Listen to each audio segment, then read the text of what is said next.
with this just initial, as always, pieces of information, and then I will pass the floor to our colleague, Mr. Chigozie Emmanuel Okonkwo, colleague of the African Union Commission, who is the focal point and dealing with this project, so that he can say his opening remarks. So let us, as always, start our sharing screen. Good morning, colleagues, again. So we start our webinar. Please, I would like to ask everybody to please mute the microphones now. Maybe Erika, could you help a little bit? Thank you. Colleagues are joining. I see many participants are joining. Thank you. So this is the 12th already peer learning webinar of the Acqf project.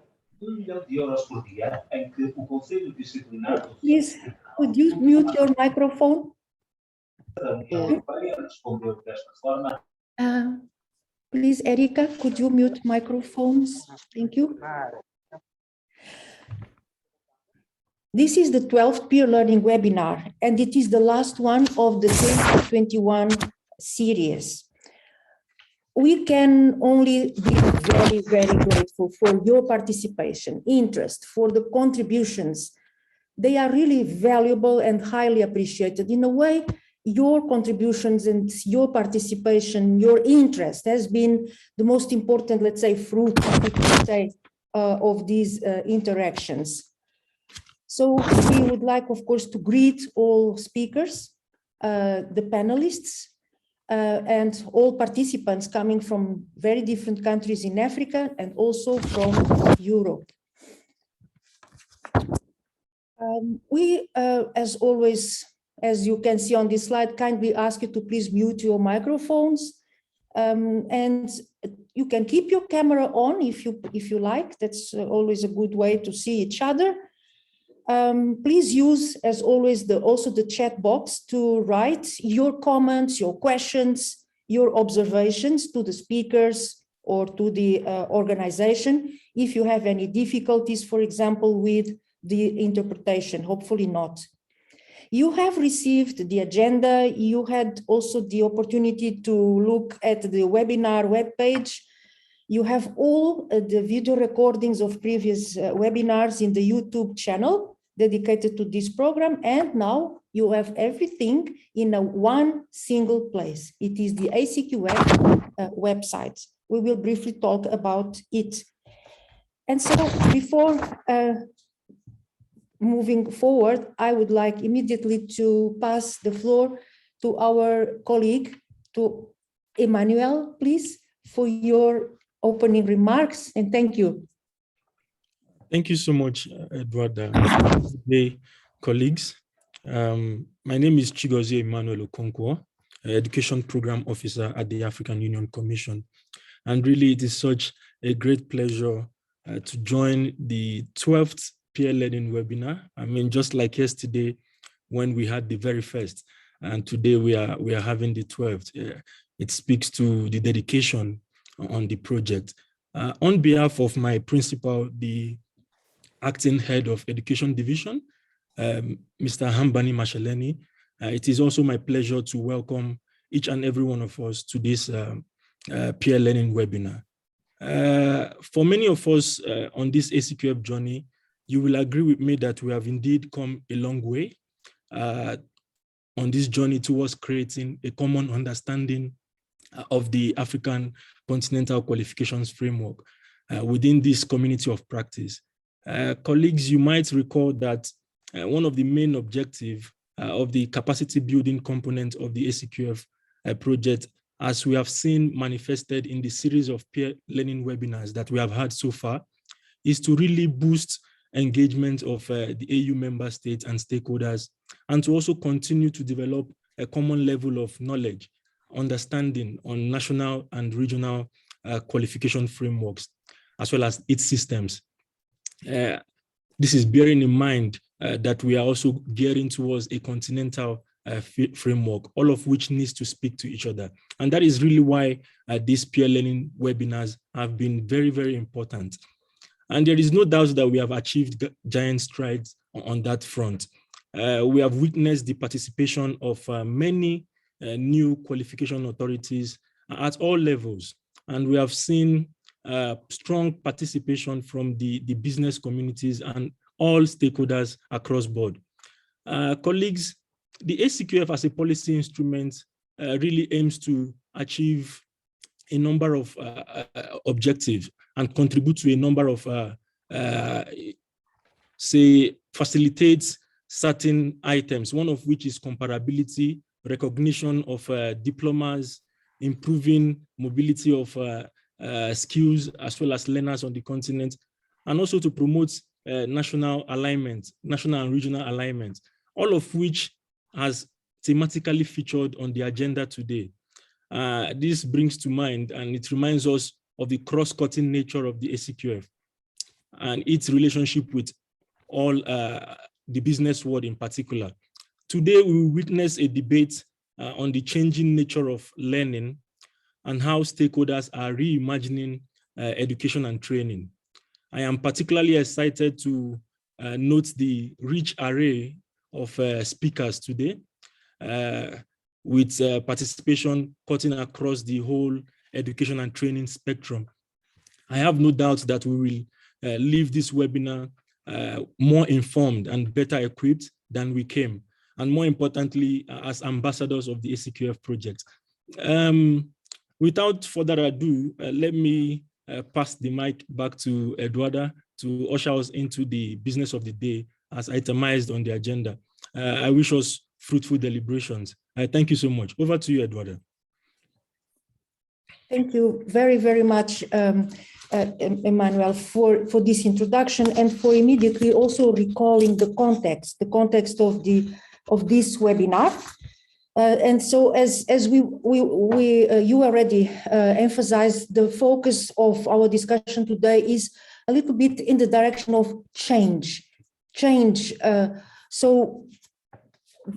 Adaptation, transformation of curriculum, qualifications, credentials, learning as a whole in the context of incredibly quick and multiple transformations of society, work, technology, ecology. And today we have a number of cases. They are all very well, I think, presented in your agenda. And we will start by a case related with transformation of the TVET system and how this transformation works in synergy with the NQF. The second case will be looking at recognition of higher education qualifications and how this is now being done in the country that is going to present Cape Verde with new features and new tools. We will also have a case on micro-credentials. How are they changing or contributing to change or to reshape elements of learning? Also, how are they challenging maybe or adding to qualification systems and frameworks? We will also hear the preliminary results of the mapping study on school curriculum in Africa. And finally, an experts panel will briefly discuss with us their views on learning is changing, opportunities for national qualifications frameworks and for the Acqf as well. Today we have all these peers with us, and knowing how busy all of them are, again, thank you so much for your generosity for being here with us. So we will have the authority, National Authority of Vocational Education of Mozambique. We will have also the Regulatory Agency of Higher Education of Cape Verde, so two national authorities. We will have Cellophop and JET Education Services. I put them together. They are research institutions of a different scale in different continents. And then we have these very, very important peers, partners, Business Africa, the Organization of African Trade Union Unity, and the Kenyan National Qualifications Authority. The three of them are going to share with us their views during the panel.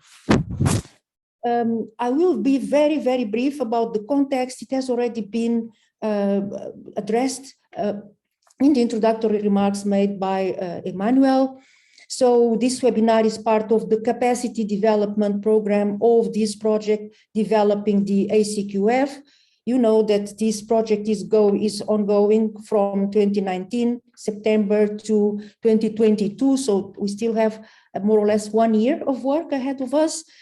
And the main objective is to lay the foundations for this African continental qualifications framework as a sustainable policy instrument, a reference qualifications framework, connecting regional, national qualifications framework, supporting comparability, transparency, and contributing, this is very important, to the relevant policies for continental integration.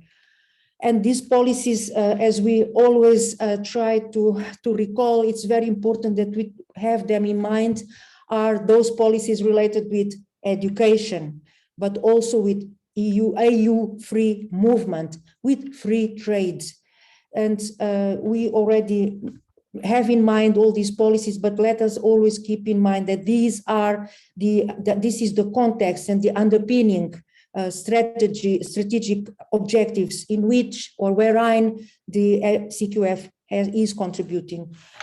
And as we move forward, and as Emmanuel just said, as we develop further the ACQF, these are already the main components that are being proposed jointly between in this ACQF wider team. And this ACQF wider team is composed of experts, is composed of the ACQF advisory group, and of course the African Union Commission with the political leading role.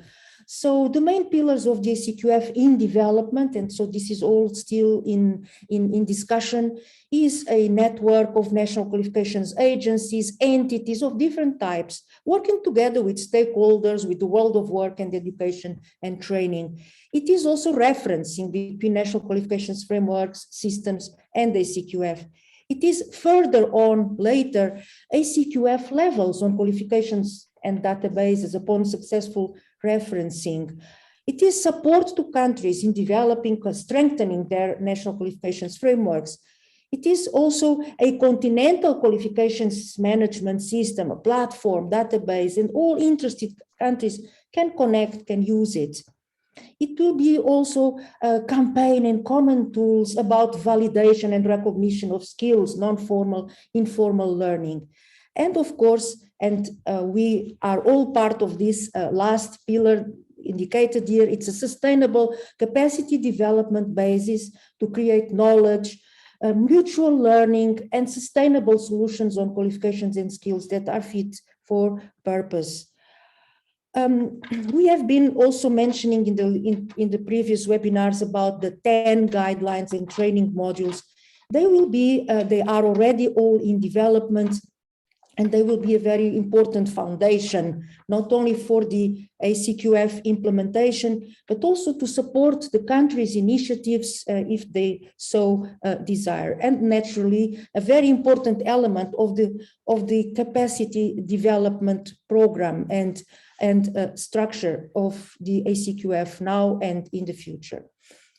We said that we would briefly also talk about the ACQF website, and this has been very interesting work, and I think everybody in this community is proud of this first website. It is already at your service, as you know. It is acqf.africa, no better name than this. Please visit, use, contribute, and send us your news also about your national qualifications frameworks and systems. Just a very brief view of the main pages, and of course you can navigate and look and find, and also please contact us. So that in the home page you can see the menu available.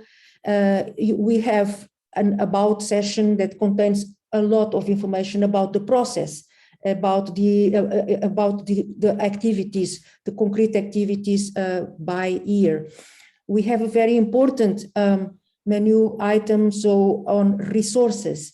The capacity development is a very important also part of the website, events and news.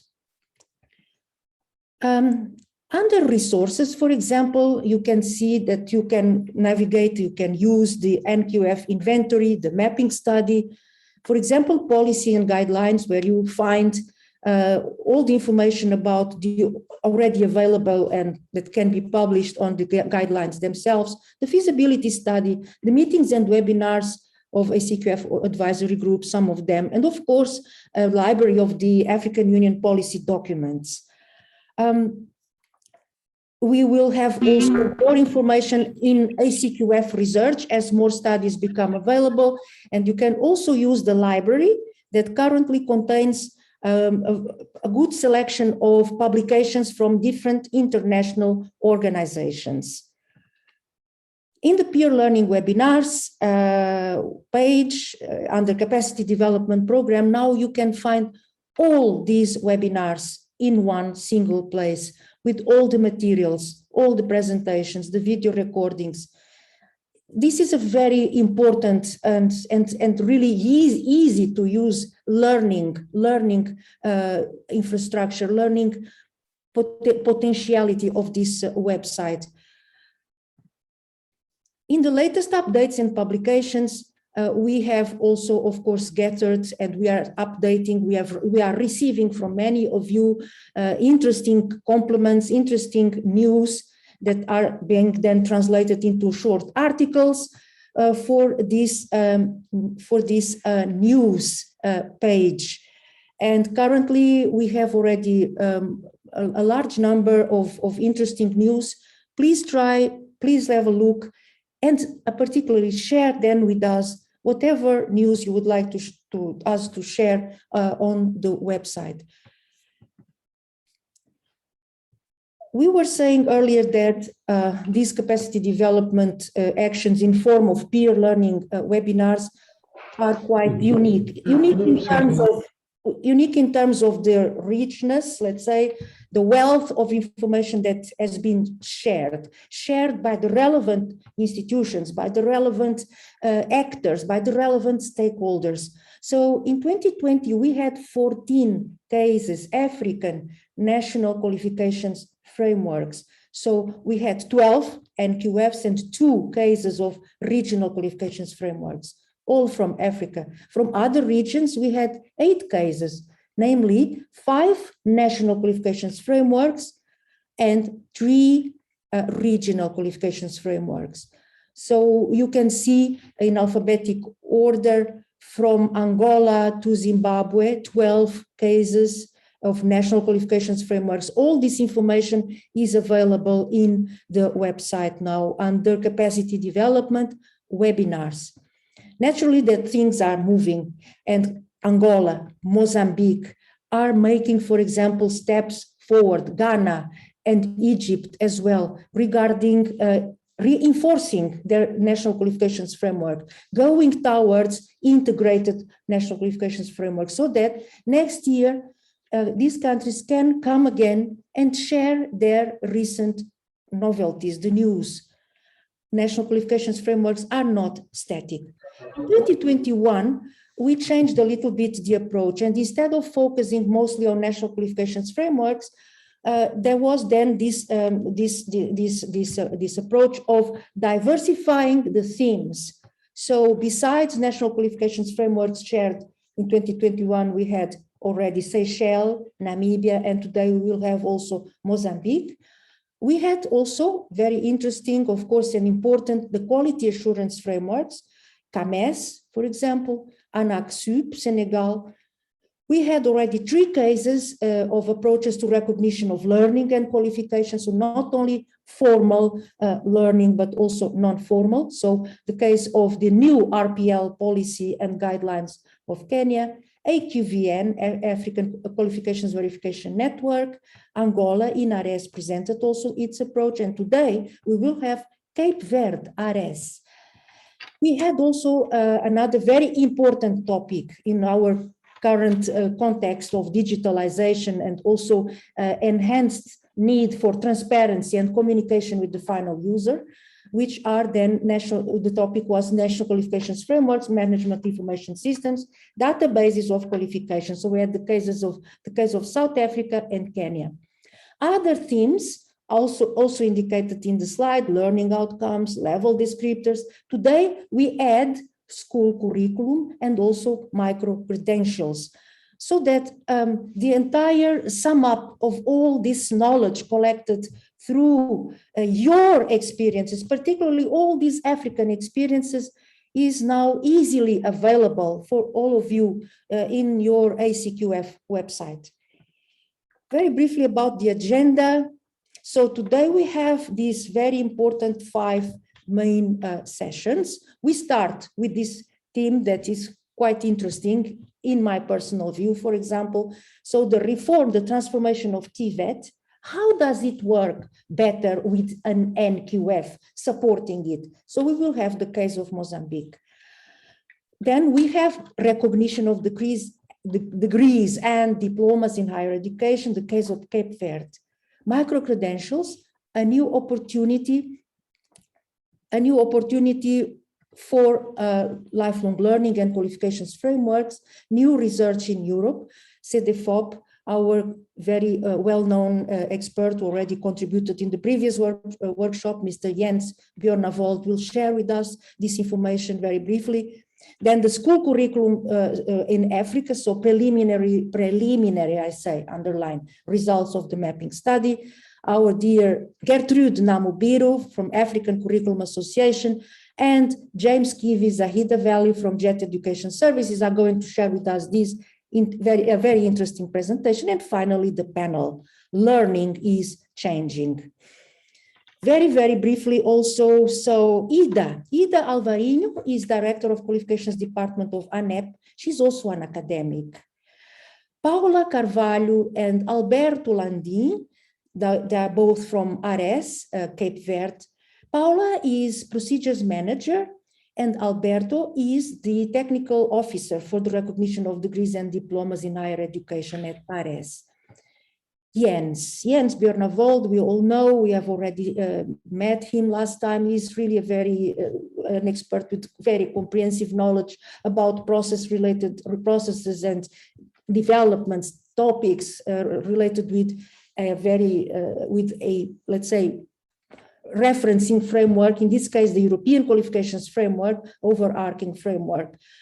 So he has experience in all these domains, from the EQF development and implementation itself, validation of non-formal informal learning, or recognition of prior learning, if we would say in a more, let's say, well-known terminology in Africa, has been a key expert in major research projects, such as comparison of qualifications, transversal skills, a new project, micro-credentials. And then we have Gertrude Namubiru, Acqf, so African Curriculum Association, member of the African Union CISA Curriculum Cluster, and researchers. And I simply thought it would be just good to say in 2 words, James and Zahida, representing Jet Education Services, they are researchers and innovators in education sector development. We will have now, Erika will share with us now a very, very brief and quick Mentimeter exercise. And Erika, please.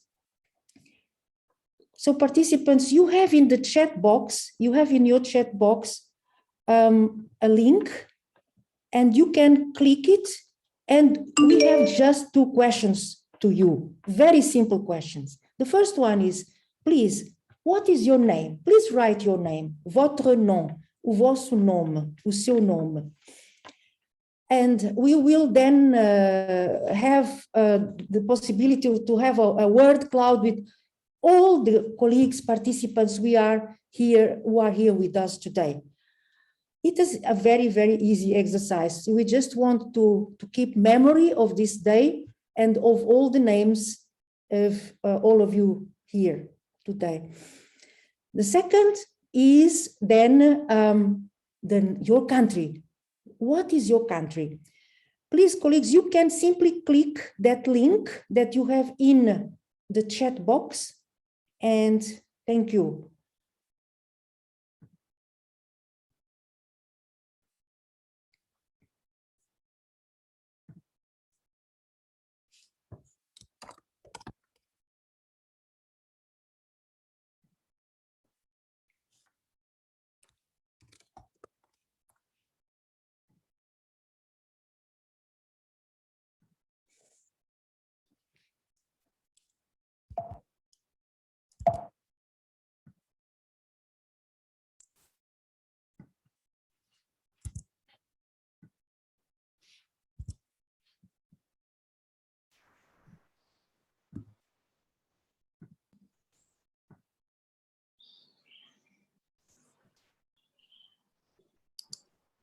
Everything okay?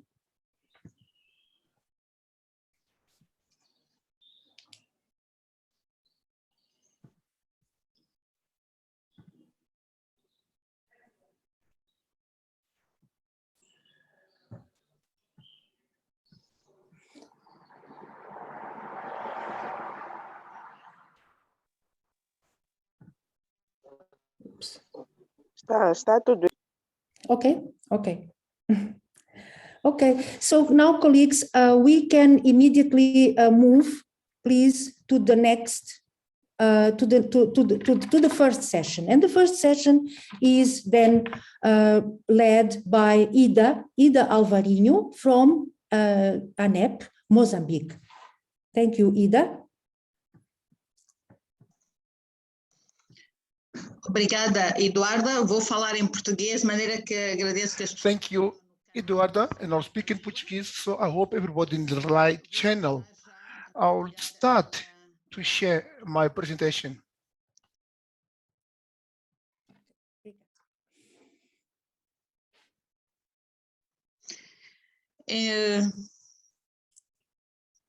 Então, estes são os principais pontos da... These are the main points of my intervention. Eduardo, can you please confirm if everybody can hear me? Yes, we can hear you. Yes, I'll quickly talk about the education reform, which is in progress, and the result of the same reform, the main challenge at the moment, and the movement that we have to create a national qualification framework. This together, all this has been oriented and is going to be for a national qualification framework. To start, to tell, Mozambique is in progress. We got a profound reform of professional education. The main objectives are to involve all the social stakeholders in this system, because it was centralized system in the government. So it is an integrated system, and that move all the components for the market.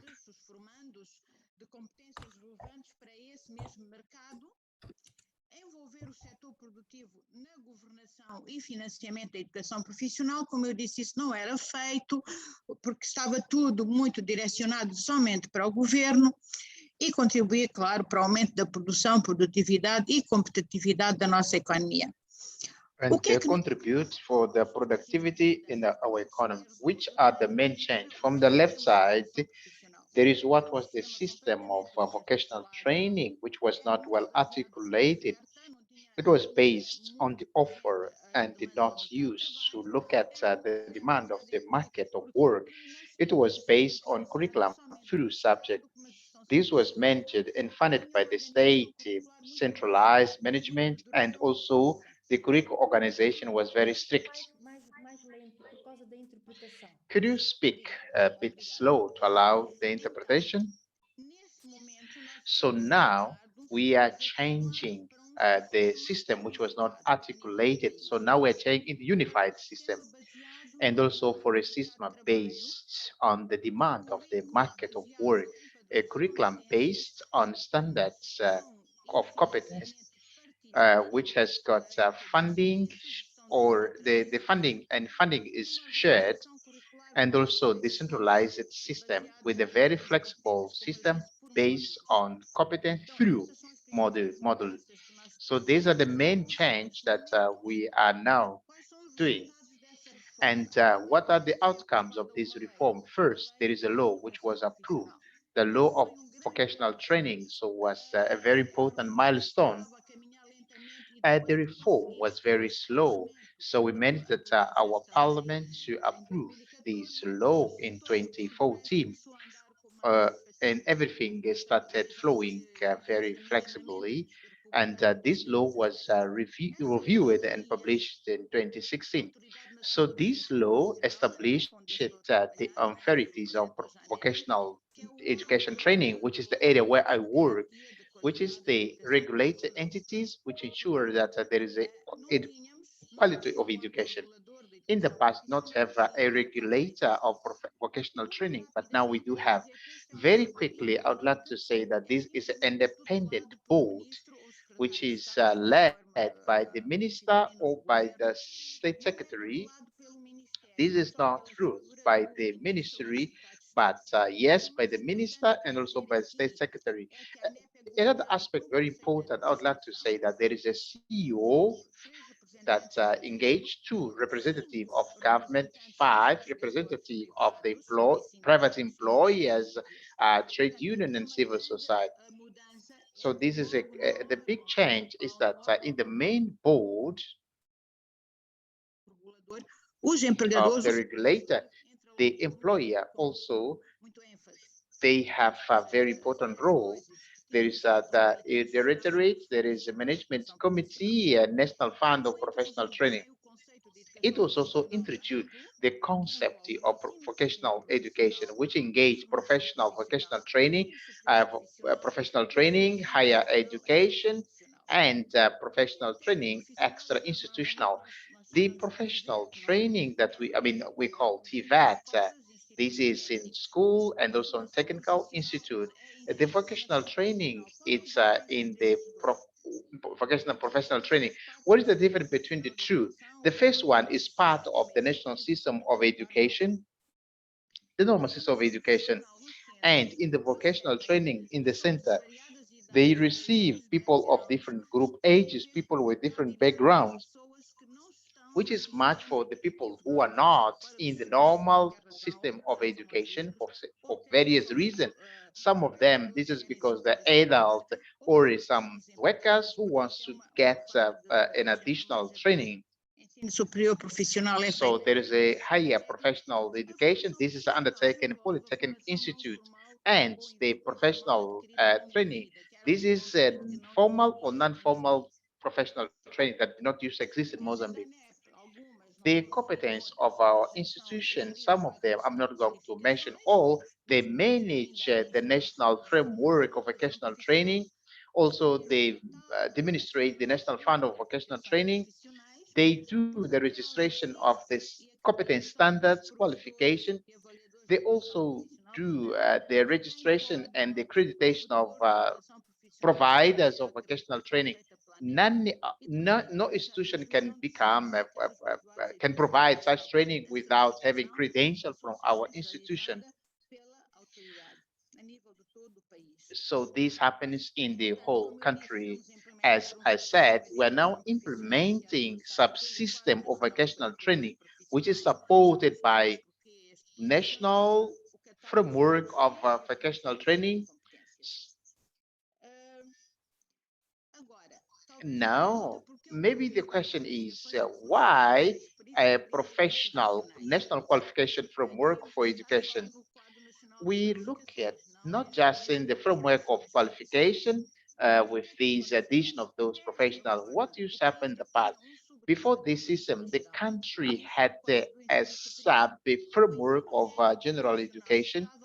So this was completely not attached to the two level of general education, which means basic and medium education.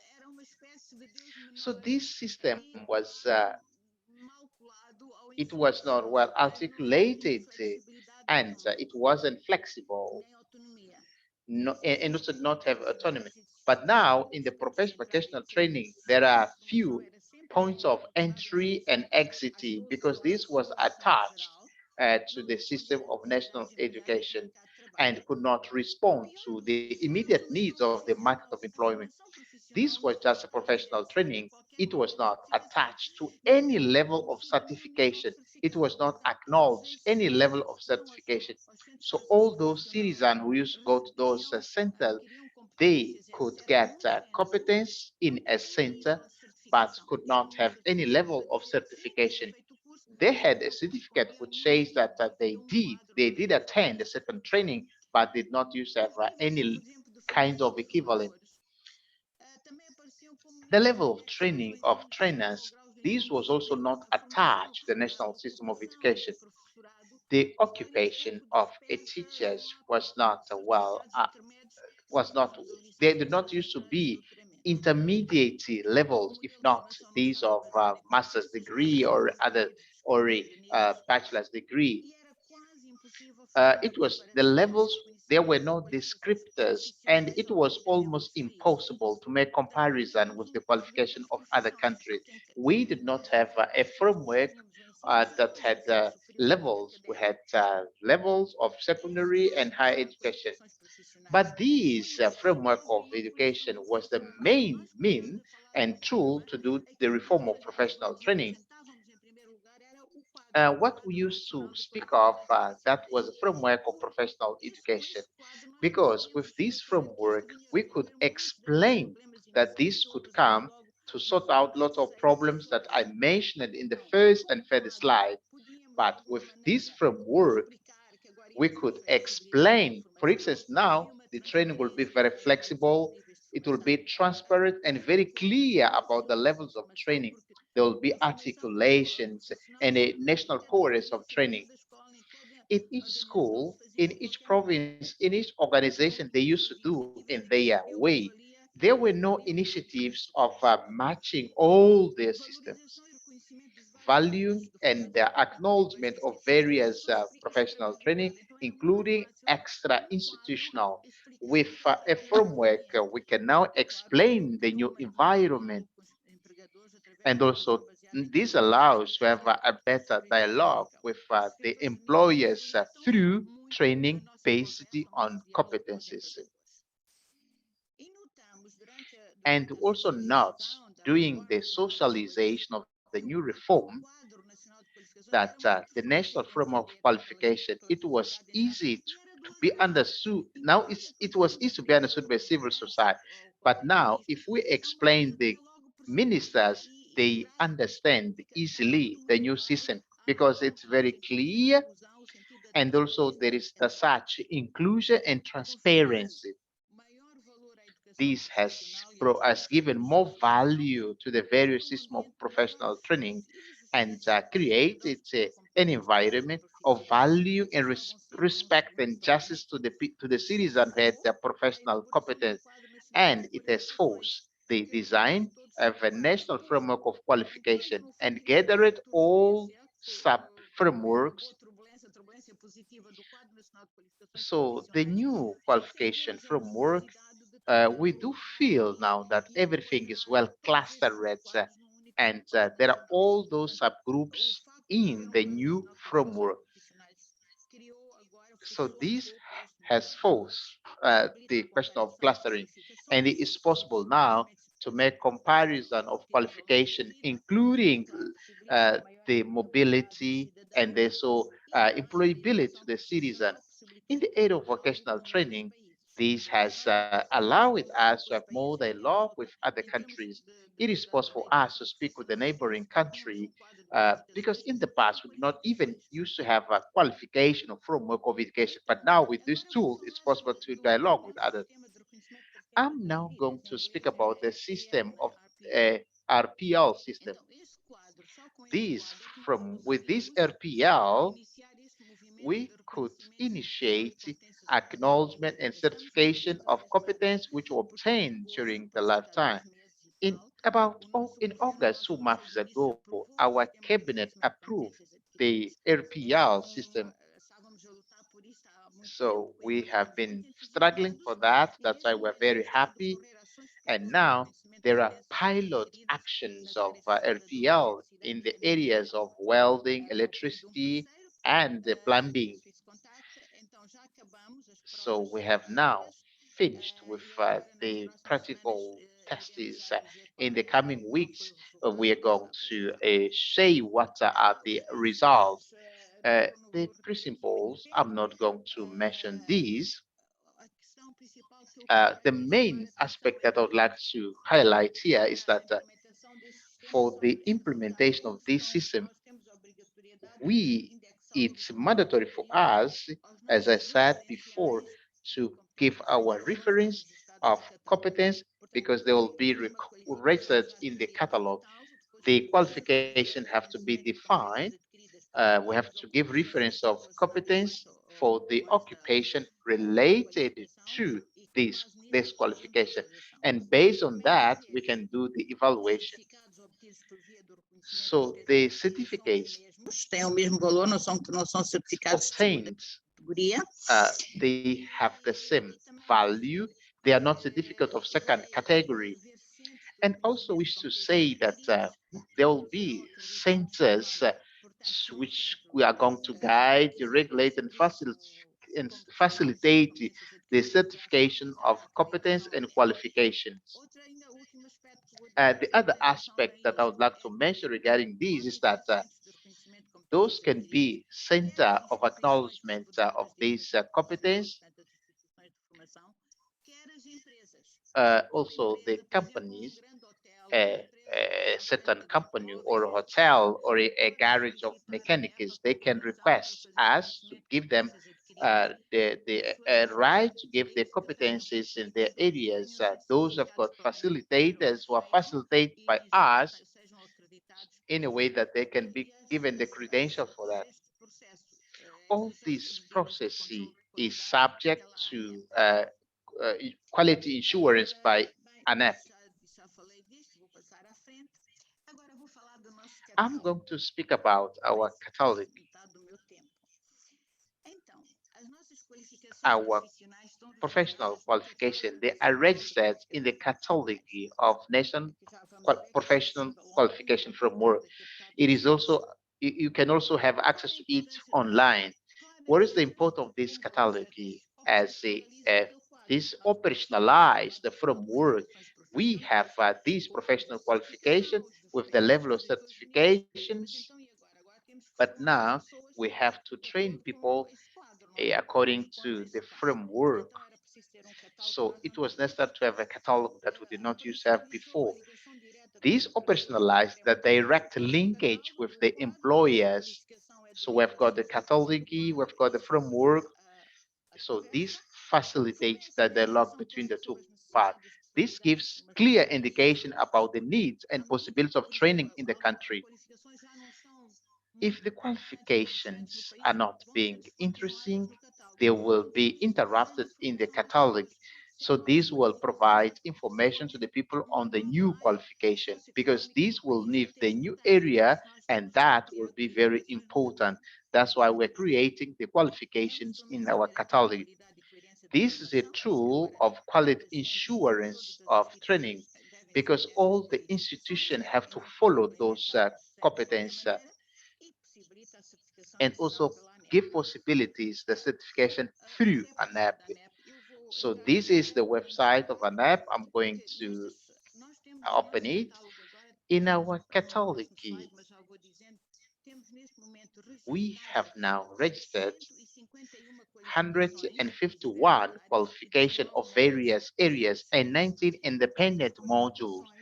These qualifications are designed with all details for each unity of standard qualification. There are competencies, the criteria of performance, the criteria which are necessary, the context of application.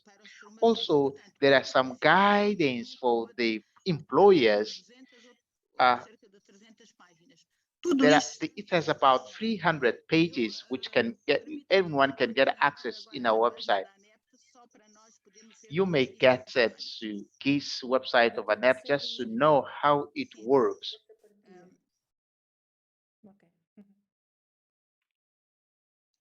Just a minute of patience, because yes. Yeah, Yes. yeah. Muito bem. Então, essa é a nossa página. So this is our website. This is the catalog. It may seem to be a list of Excel, but let's suppose that I get to this vocational training of level 3 in animal raising, and it appears here the whole qualification with all the information, the first introductory part, and we have got this information. There are explanations and also the list of modules, and for each module you can see the type of assessment, and also this is a module of life skill for all the qualification, and there are various elements of competence,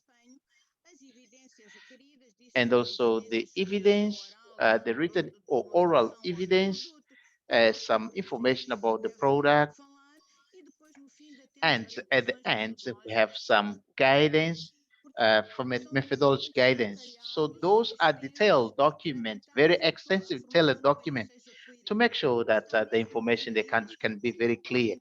Now it is anyone can get access to it online. I'm going to interrupt and thank you very much for patience. I'm going to continue with my presentation. As I said, we have 151 qualifications in this area, which are registered in our catalog: administration and management, agriculture, civil constructions, education, electricity, hotel and tourism, laboratory, logistic, mechanic, mining activities, fishery, physical planning, health, social safety, and also the ITCs. And also there are requests from this private sectors, and we're also going to have other qualifications which are being designed at the moment. How did we design the qualification? There are needs which are raised by the public and private sectors, including us and Acqf. We are ready to say which are the necessary qualifications because no one yet has requested. And then we establish the sectorial technical committee. This technical committee is composed of the main employer of the area, which is the advisory board. They give us indication what are the occupations in the area and what are the necessary competence for each occupation. So ANAP works with the 21 sectorial committee. After this consultation, we establish a technical committee to work on the standards, and we do the supervision of that work. We submit again to the sectorial technical committee when they, if they are satisfied to say this is what we intend, then some elements out of the countries, for example, for the areas oil and gas, we had to include in our technical sectorial committee agents whose representative are in Houston and Paris and in other sides of the world.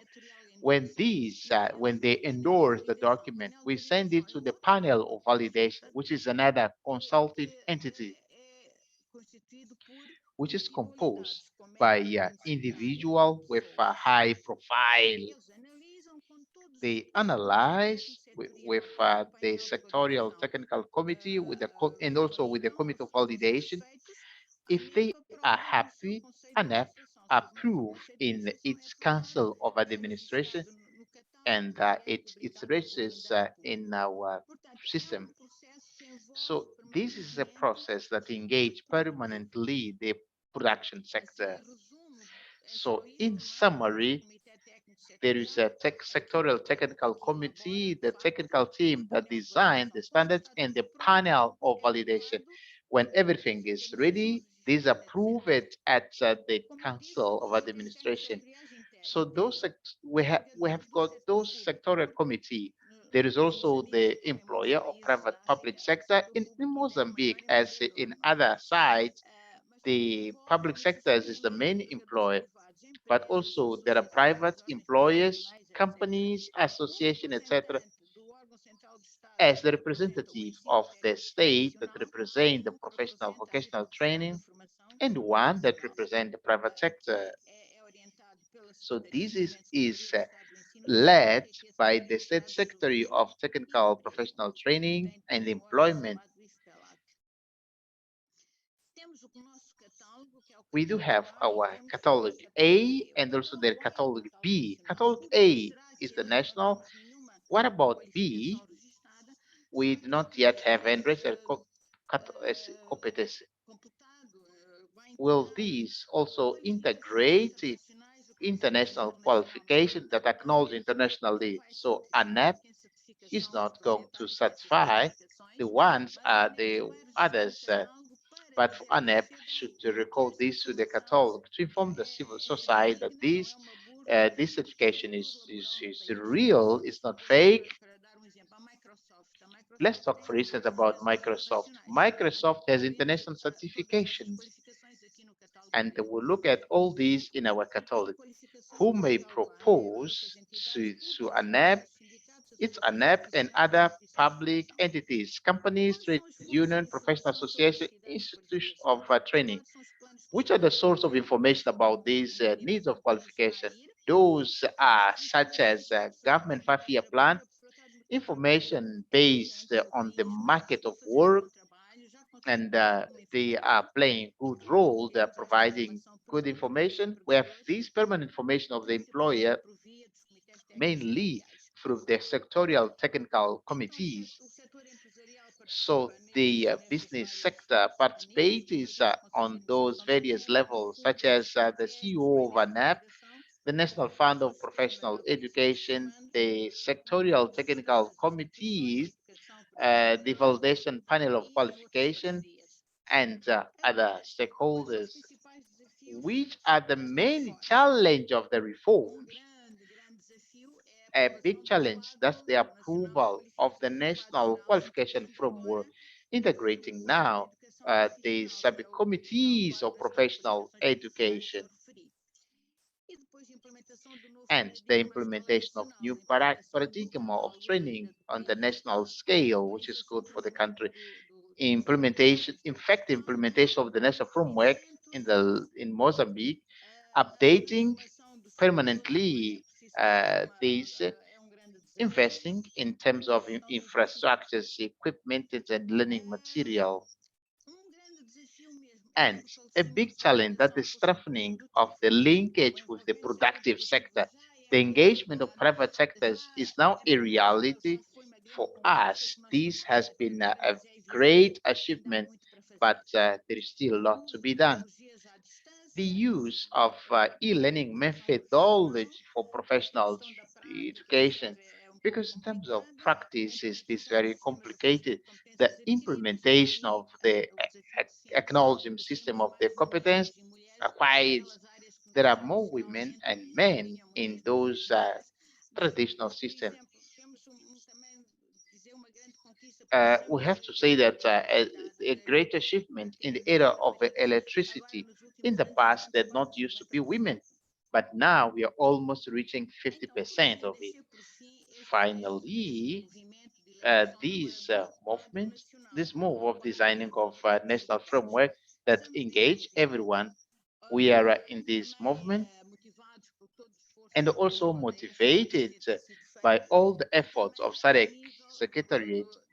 And when also we look at the Acqf, where it also gives us motivation and has given us some input so that we may take this work very seriously and with more knowledge. I would like to say there is engagement on higher levels, starting from the ministers, the Minister of Education and Human Development, the Minister of Science, Technology and Higher Education, the State Secretary of Professional Technical Training, and the Secretary of State of Youth and Employment, as well as ANAP. There are also some technical groups that are there that works with all those sectors, and it's on pipeline. The designing of the methodology Also, the study of the concept engaged the benchmarking, collection, and understanding of each group in the country. Discussion in levels in terms of the boards of quality insurance on all types of levels and training. Discussions with uh, the ministries engaged in other government entities. We are discussing and we have designed the proposal of the decree which approve the national qualification framework. We have to continue with this socialization regarding this final proposal. That is one aspect which is ongoing. But we believe that after a few months, we'll get to the end of this movement that started in 2018. The approval of the national qualification framework is not something very easy. That will oblige us to review our legislation. We are now foreseeing that we'll have to review the law of vocational training, the law which I said that was approved recently. I see one hand. Is that for me to stop? No. Continue. The decree of licensing of professional institution, I'm talking about the trainers and others, we will have to review the law of higher education. I'm saying possibly because that will depend on this proposal of this framework. It might be some changing of those legislation tools. And one aspect that also obliged the review of the career in public sectors because they were not attached to subgroups of technical education. Somebody could have a medium level on grade 12 or a bachelor degree, or he could have master's and doctorate degree, but his scale of salary did not used to change. So that is another struggle that we will have to follow. So this framework will oblige, and the situation in the country will be more inclusive because that is going to include all the citizens. I left this slide to end. I did on the Esket. In this webinar, I participated in a panel a few months ago of national. This qualification framework is a very important tool. This is something of social justice. There are things that we cannot manage actually with the Minister of Justice. This tool contributes for that, not just in the level of the nation, as well as in the regions and in the country. I would like to say that. I would like to say that this frameworks, but it contribute for transparency and other ways. So we don't have this issue of maybe the National Professional Authority as for electricity company or this company or important or white person. This certificate will have more, will be stronger than other. They'll go through a black market. We have nothing like that. We got a framework. We got something that's transparent, which is available, described in a catalog which is going to operationalize this framework. It will create a platform for a dialogue for formation and learning. It was not fair. People were developing in a technical area because they were not part of national education and etc. It will create conditions for my mobility, including the citizens in the society, contributing for the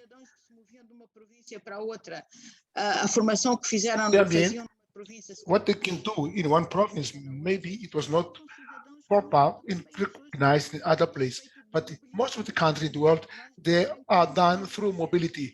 So within our society, we got people that came from other province, and they're not always welcomed because they're not part of national framework, because That's not a solution on its own. It's a contribution. It's something difficult in this framework. And I'm sure of that. I'll finalize saying that it will contribute for a better knowledge, respect, dialogue entre países and countries. Well, thank you very much for your attention. Many thanks, Ida, for this comprehensive presentation that really told us how transformation, reform of the TVET system took place, the important issues that you were facing, that you decided to address, and how the national qualifications framework for professional qualifications has contributed to this change.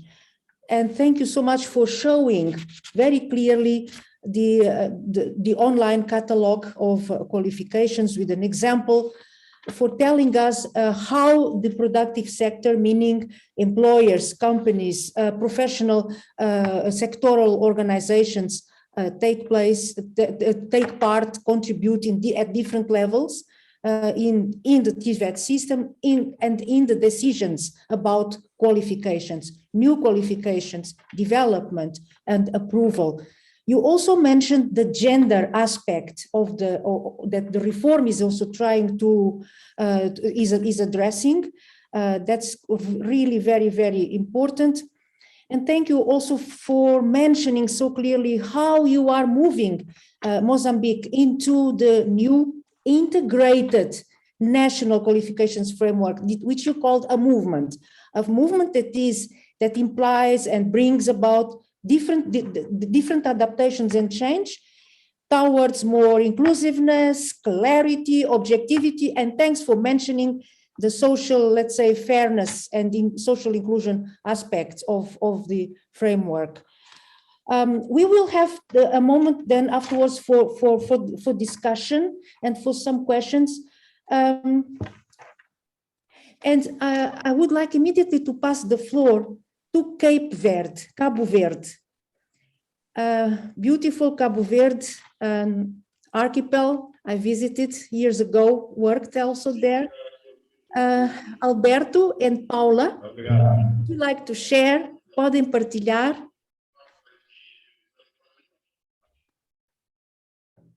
Bom dia a todos os participantes deste segundo webinar. Bom dia a todos. Vamos iniciar a nossa apresentação. Good morning, El. We just going to start our presentation, but would like to share it.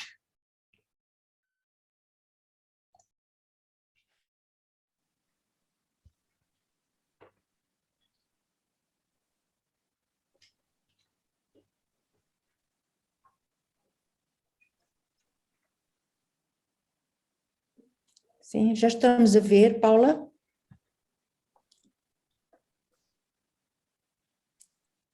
Se quiser pode pôr no primeiro slide.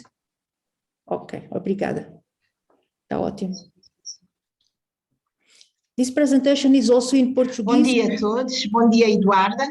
Good morning, everybody. Good morning, Eduarda. Good morning, all the participants. My name is Paula Carvalho. I'm a proceeding manager of ARS.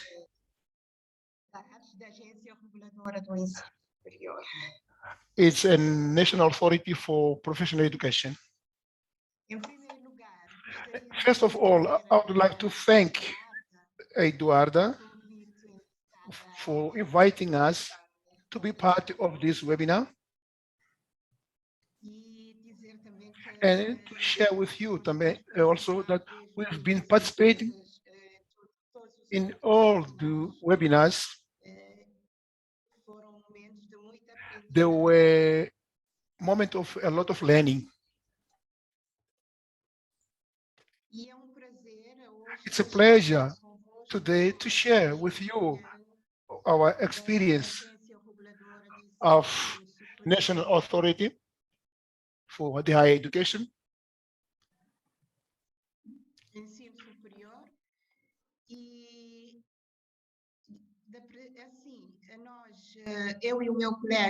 Myself and my colleague Alberto Mendes, we're going to present a theme which is a recognition of a level of international diploma in the case of Cape Verde. In our presentation, we got with four important points. The creation or the objective of this agents of higher education. And we also going to go to the system of higher education in Cape Verde. And the third one is to recognize the diploma, foreign diplomas. And at the end, we're going to present the platform for artists. ARIS is been established in the law number 2121 slash 2016 on 24th of March. It's an administrative authority which is isolated, which is based on the institution, and it's got the base of a patrimony, and we've got an objective to guarantee the quality of higher education through the execution of the following functions: to evaluate the accreditation of institutions of higher education and the cycle of education, accreditation of national system as institution, and guarantee of the quality, and to recognize the diploma which are conferred to the institution in this international diplomas. And we got any exercise that which is to be part of this legal frame of the state. IRIS got a mission to guarantee the adherence of the law of everybody through the fiscalization, admission, the functioning, and giving a favorable and qualification structure which is solid and for this group. It's an agency that is going to regulate of that is going to be part of this. She's going so fast. Sorry.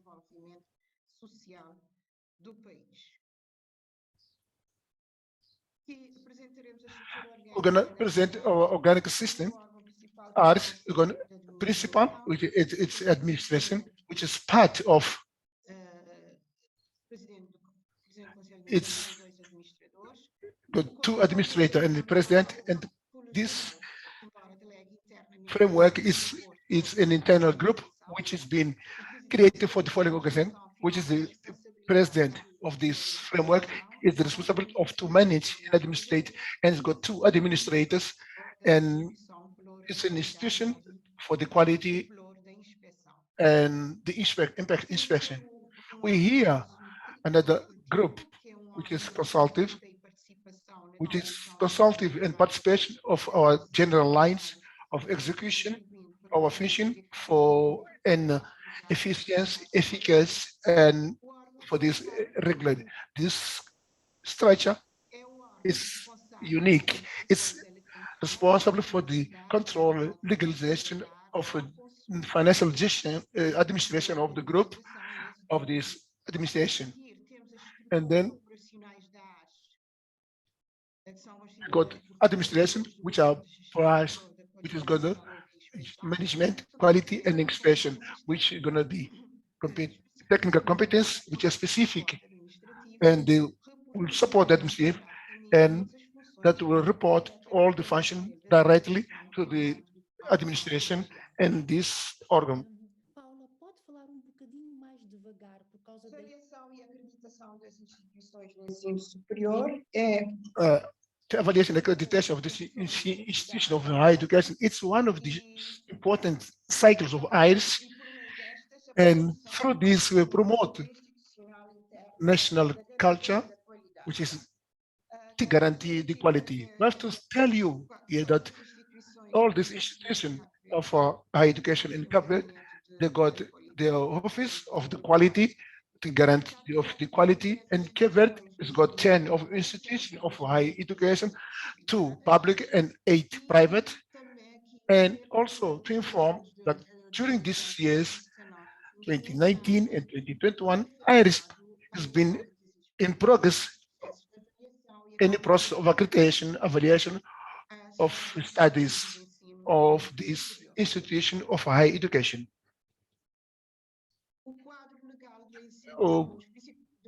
legal framework for the higher education in Cape Verde. We got the principal norms, which are 4, law of education, judicial institution of higher education,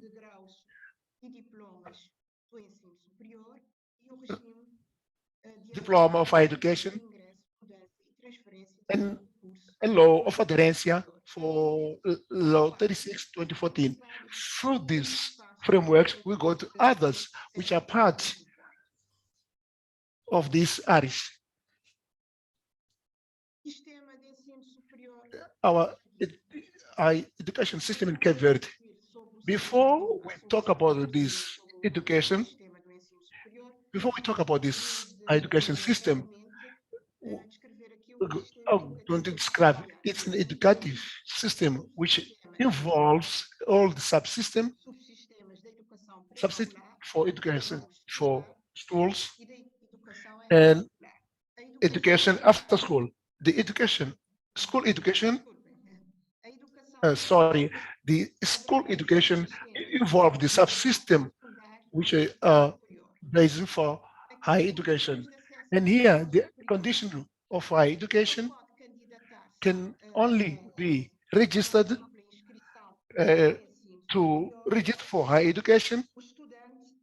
A student that it can be of these conditions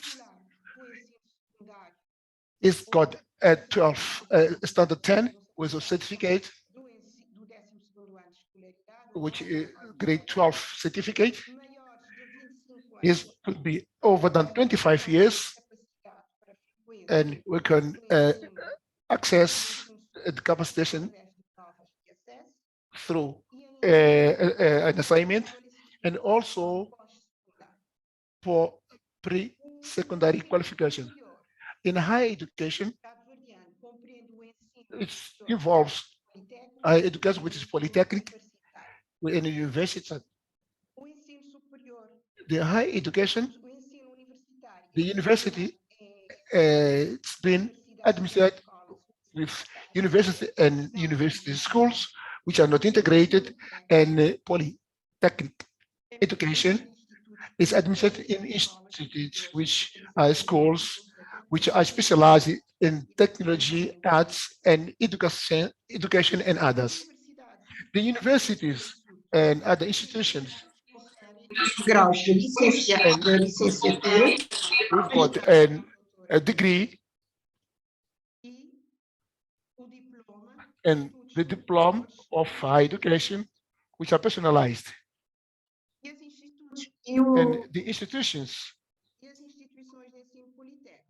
which are polytechnic, they also need a degree, a diploma of higher education, which are personalized.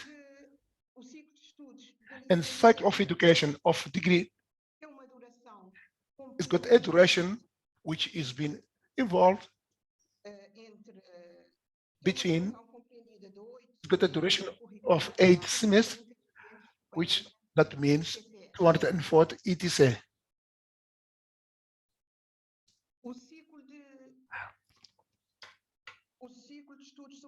This personalized cycle of education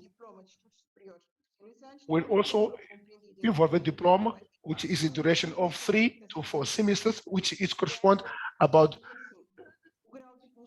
other, and the same education for degree is 6. We got also another cycle of education, which is also needs a degree. It's got a duration of 4 semesters, which are correspond to 120 ETCs.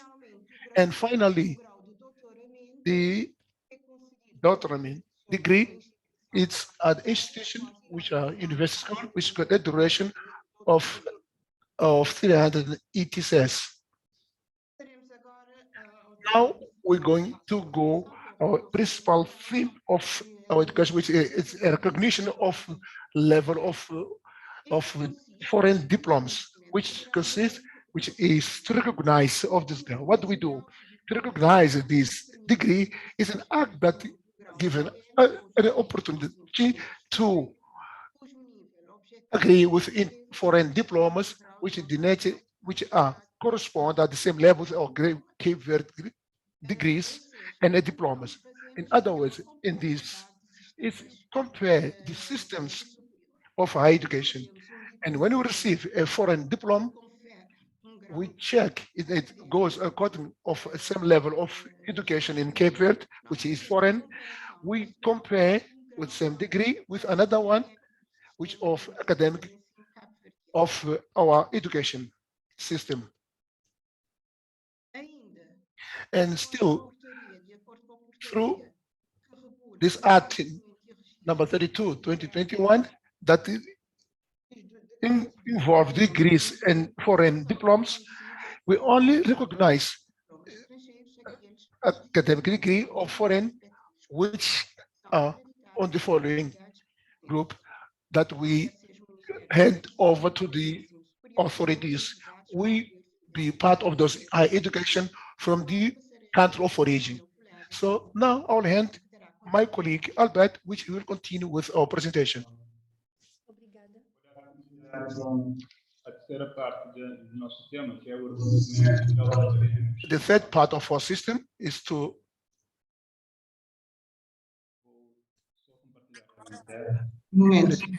let me share my presentation as well. Alberto, 10 minutos vai chegar? 10 minutos para a sua. Já está.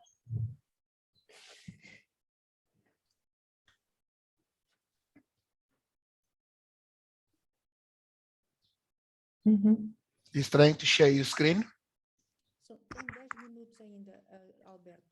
and then, he's only left with 10 minutes for to finish his presentation.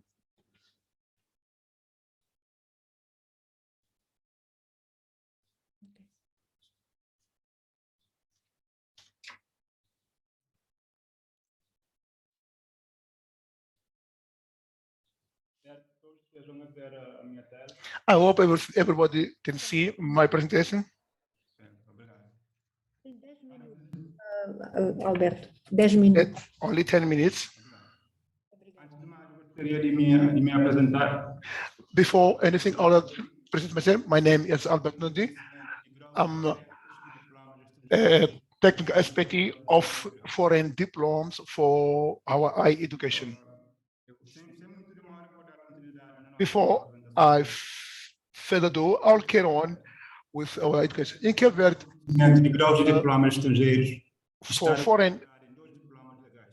for foreign diplomas, we are divided in two groups. We got another, it's a law 22, 12 of the 7th of August, which agrees a diploma for foreign countries. And we got another one, which is 32, 2021, for April 15, that approves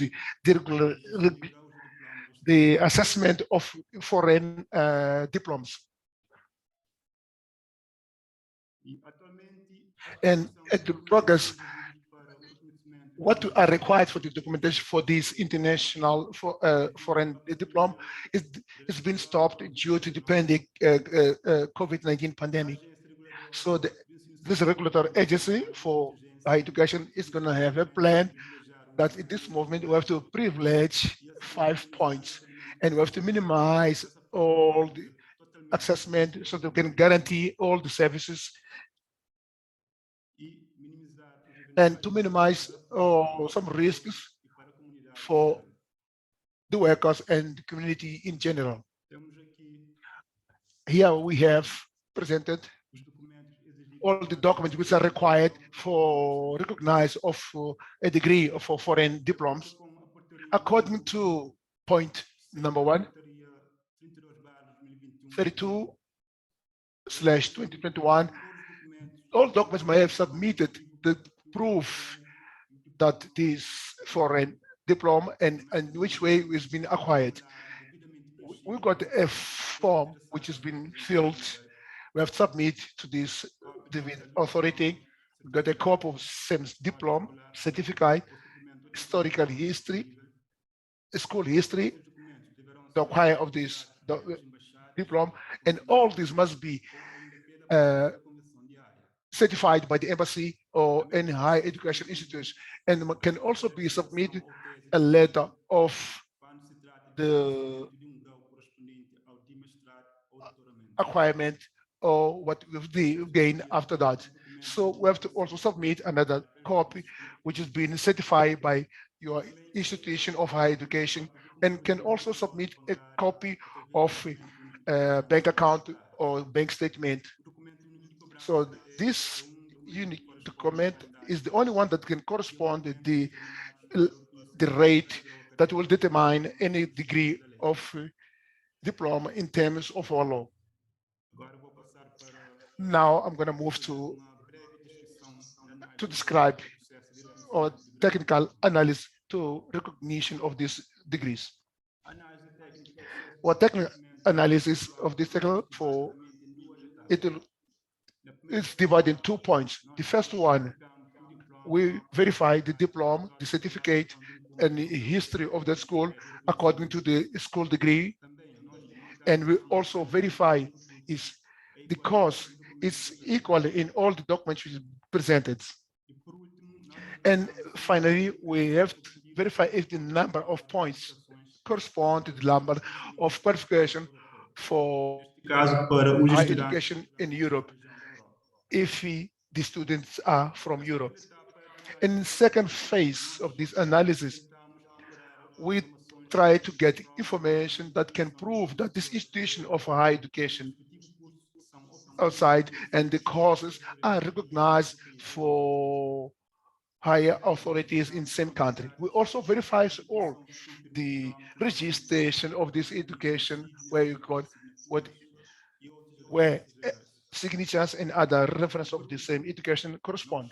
So, and finally, we continue with the diploma and other information which can complement the institution of the education as foreign higher education in same diploma.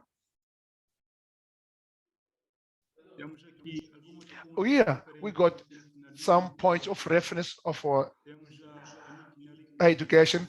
We got network and economic.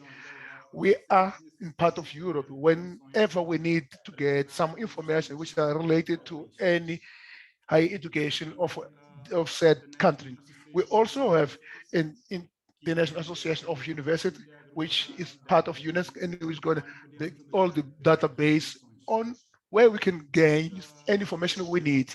We got another one to share, which is a Council of Higher Education for Accreditation, which is in the United States. It's a council that can accreditation of higher education. And finally, we got a platform called EMEC.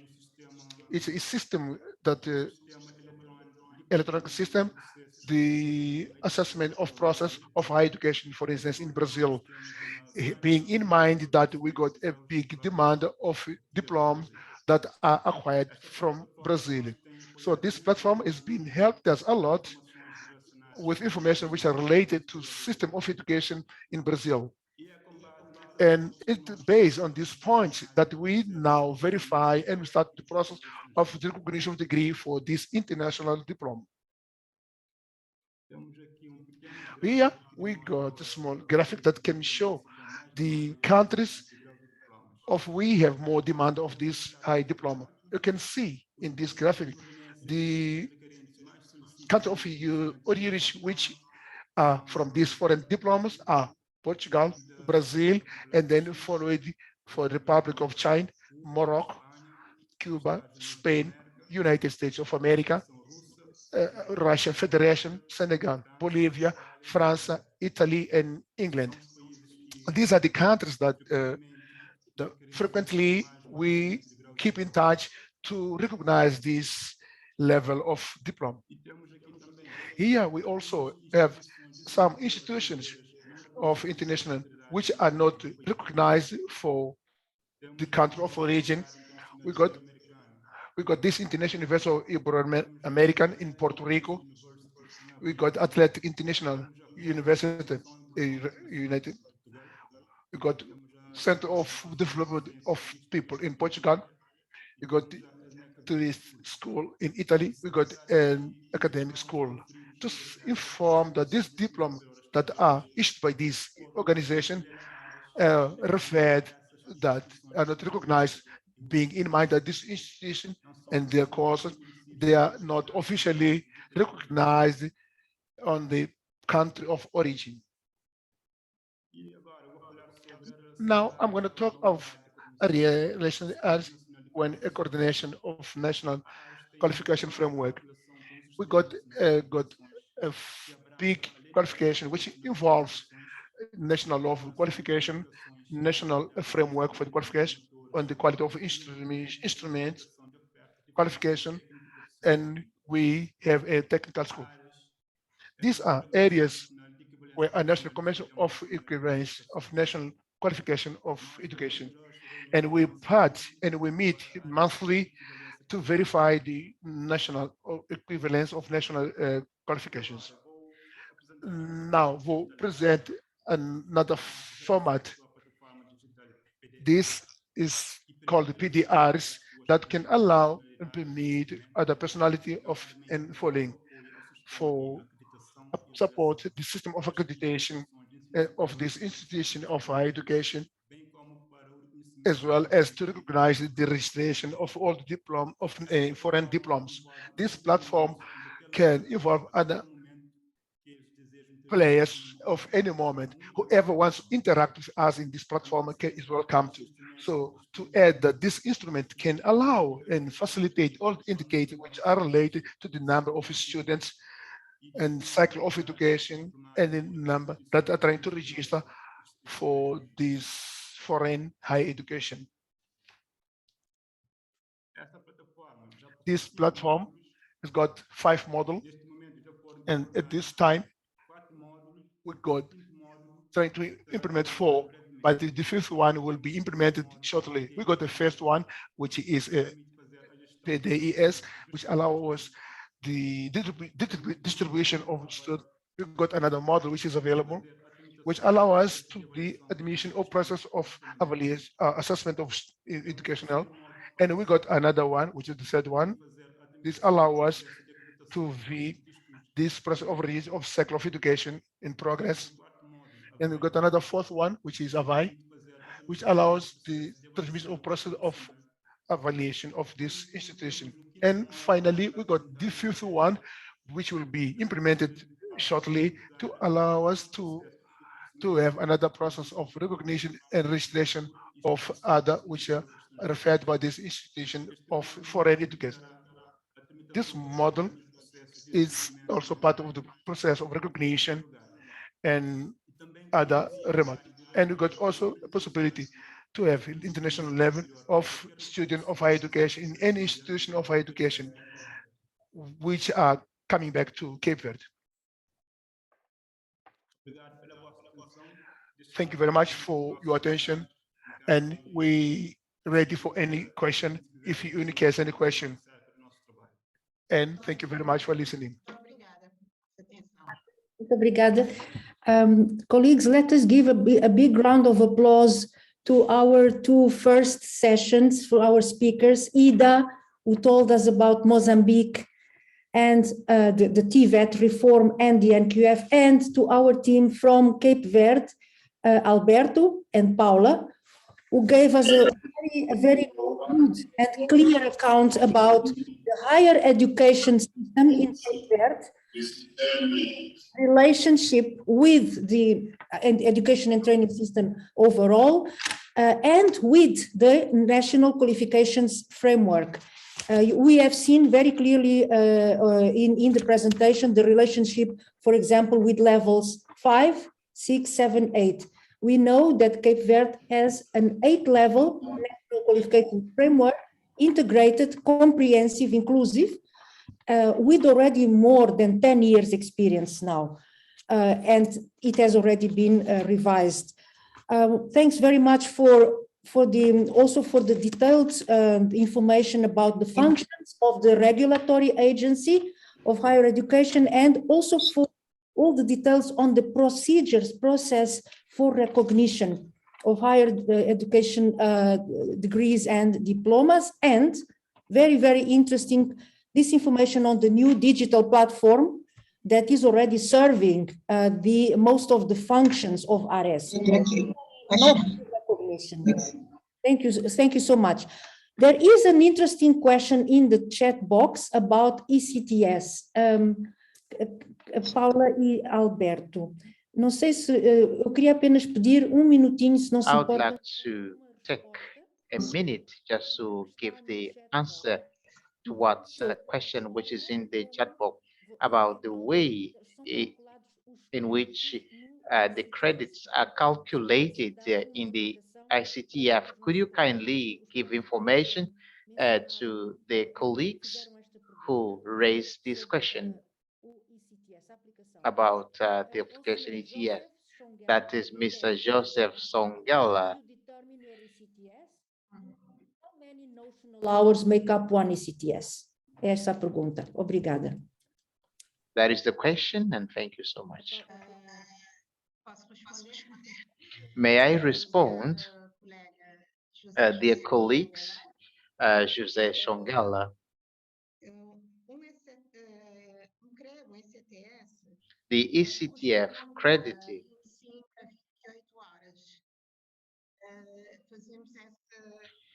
we do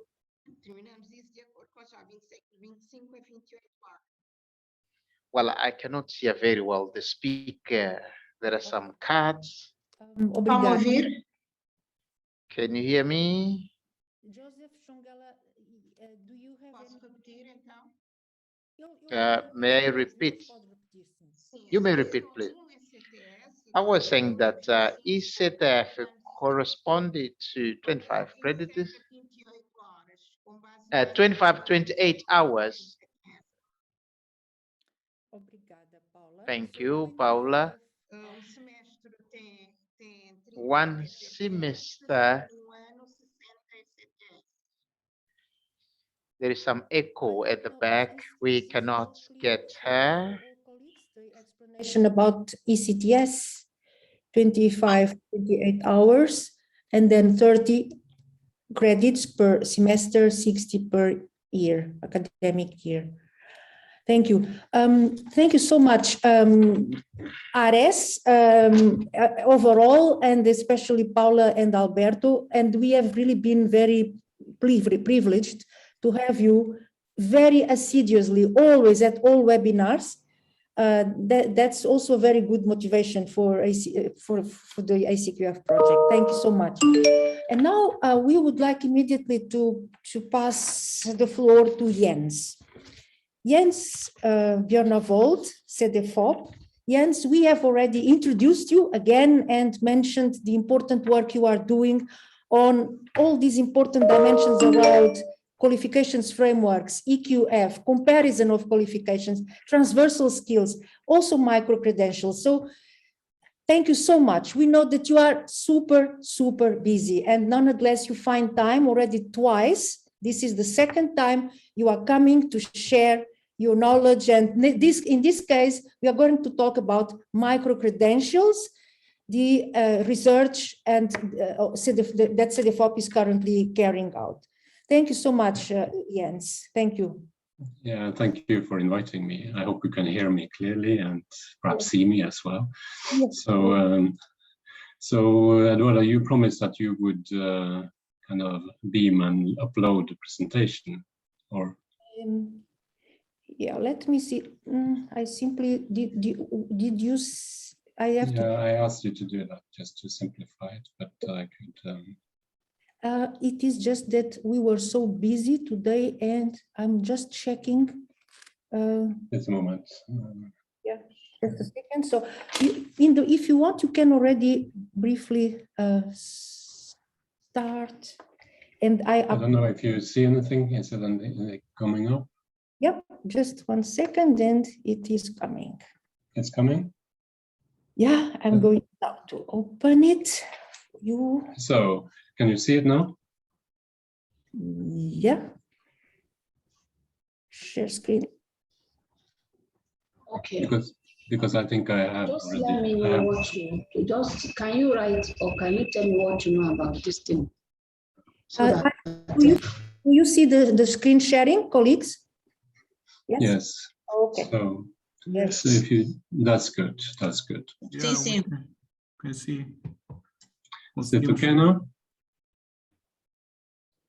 Yeah, it's a little bit quick here, but anyway, what I'm going to do, I'm going to go through some slides here, and what I'm speaking about is of course micro-credentials, and you gave me the headline, is it, and I ask it as a question, a new opportunity for lifelong learning.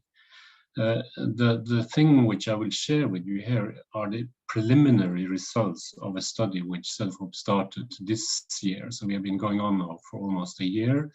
And our project is particularly focused on the potential role of micro-credentials for vocational education training and for kind of labor market-oriented education and training. So in a way, we have a particular perspective which in a way reflects the mandate of our agency and the focus on more vocational, professional labor market training. But I think the findings, as you will see, will be of relevance also to sort of say the broader discussion of micro-credentials. So you can shift to the next slide, and you can go to the next. And you just click through the different points, the 3 points, yes. So just a moment, it was a little bit, so, okay. So in a way, why do Cellophop do a study on micro-credentials? First of all, we have observed that recent research on this phenomena is very much linked to higher academic education. It doesn't really address the issues of vocational education and training and broader kind of labor market relation, education and training. And in a way, we think this is quite important, because if micro-credentials are going to serve wider lifelong learning purposes, we need really to see how these new kind of credentials, certificates, qualifications are actually serving the entire education training. So this is our kind of the background for why we started this study. You can go to the next slide. So what are the challenges we are seeing now in terms of micro-credential? I'm sure that sort of say you have heard a term. It's almost like it's referred to as a hype. It's some of the most popular term we are seeing now in the discussions on qualifications. And there's been a number of efforts from the OECD, from the European Union, the Bologna follow-up group, a number of others, at least in the European setting, but also beyond Europe, to try to define which are the key characteristics of this phenomena of micro-credentials. What we see as a kind of a common issue here is that it's micro-credentials are broadly referring to learning over a limited time and in relation to very specialized or specific areas. So it's the small units of learning, short time, very specialized. In some cases, these smaller credentials might form part of a formal or a full qualifications. You can click on the next points. In some cases, they also are seen as in a way, the term used very often is stackable, that they can be stacked over time to be combined across different institutions, sector, even countries to build the individual learning paths or support individual learning progress. It's also very often stated that given their limited size and focus, they are more flexible than full or normal qualifications. So in that sense, they are better able to address the needs of the labor market, the needs of the individual learners. What is also very commonly commented on is that these micro-credentials are frequently, so to say, delivered in a digital form.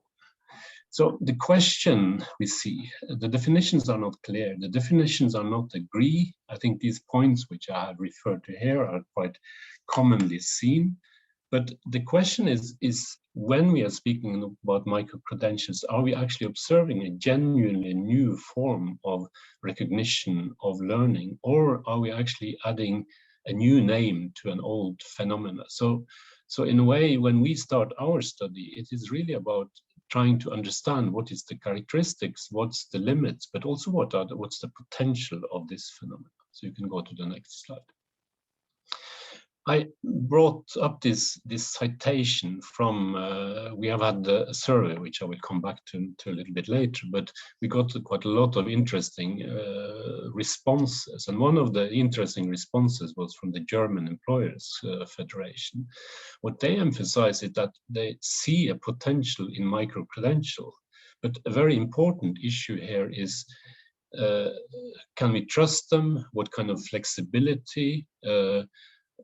What kind of sort of say future orientation will this micro-credential have? And there's a lot of tensions here which will decide whether these are going to be successful or not. I won't read the citation, but the PowerPoint will be made available afterwards, and you can have a look at those comments. But it clearly sort of say addresses the tensions involved in this. There's a potential, but there are also dangers. There's possibilities for flexibility. There are also issues if you overly regulate this area, which actually could undermine this. So just as a kind of a glimpse into responses of the different stakeholders involved. So you can move to the next slide, please. So what in more detail are our objectives? And I think going into that, and you can move to the next slide and just click through the 3 boxes, I'm sorry.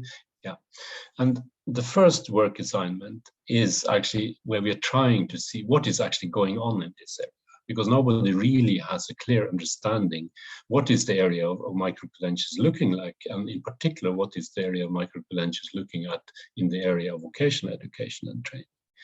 The second thing we are looking at is the role of these potentially new credentials in what we say is evolving qualifications credential systems. And that includes also qualification systems where the frameworks are now taking a more active role. And the third one is actually, what does this mean for individual learners? So you can go to the next, and I will give you a little bit glimpse into these 3. So if you then click. So work assignment 1 is basically the question, to what extent are micro-credentials actually used for the purposes I mentioned? And do they form, so to say, an integrated part of formal qualifications credential systems? And to what extent are they actually meeting the needs of companies, of employees, and so on and so forth? So there's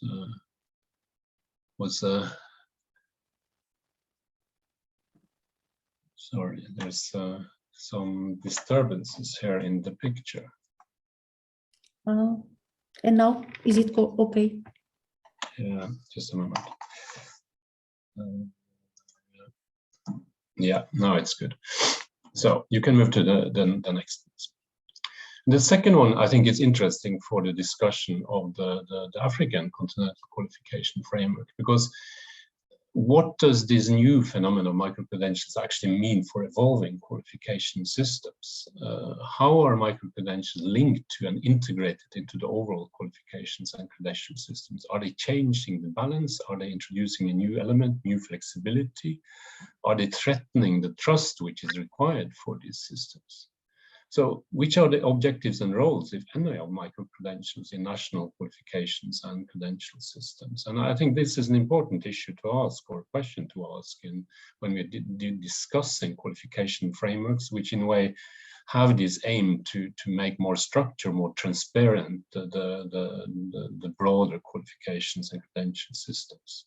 So what we ask is about the balance in a way here. Are we moving towards a system where the public qualifications, full qualifications, are in a way becoming less important, and where kind of micro-credentials, perhaps very diverse from many different providers, is actually influencing this and reshaping the balance of qualifications and credential systems? So this is the work assignment 2. So you can go to 3. So, and this is, of course, the essential question, and I don't pretend to say that we have the answers to this work assignment, because it's really about the end users. And the question here is the trust to micro-credentials. Which conditions must be met by micro-credentials to ensure, well, portability, we say, transferability? How can you combine them? How can you stack them? Can you transfer them? Can you use them in a lifelong learning career?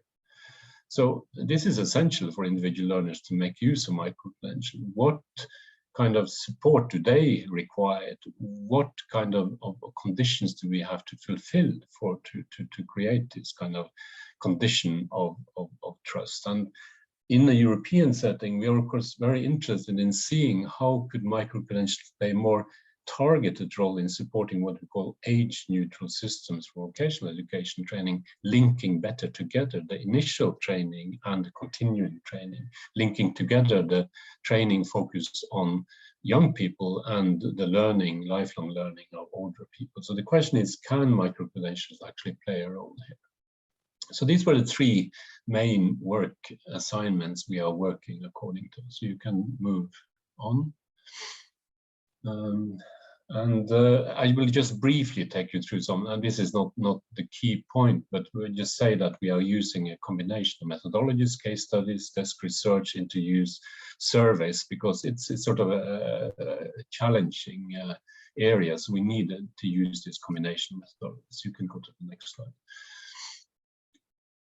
Yeah, so some preliminary findings, and I underline that these are preliminary findings. We have carried out surveys to 4 different stakeholders, to national authorities responsible for qualification systems and framework, to vocational education training providers, to employer organizations, and to employee organization. And we think it is necessary, and we see it's necessary to actually go to all of these, because micro-credentials are different in character from traditional formal qualifications or as issued by national authorities. We see that the diversity of providers is much bigger.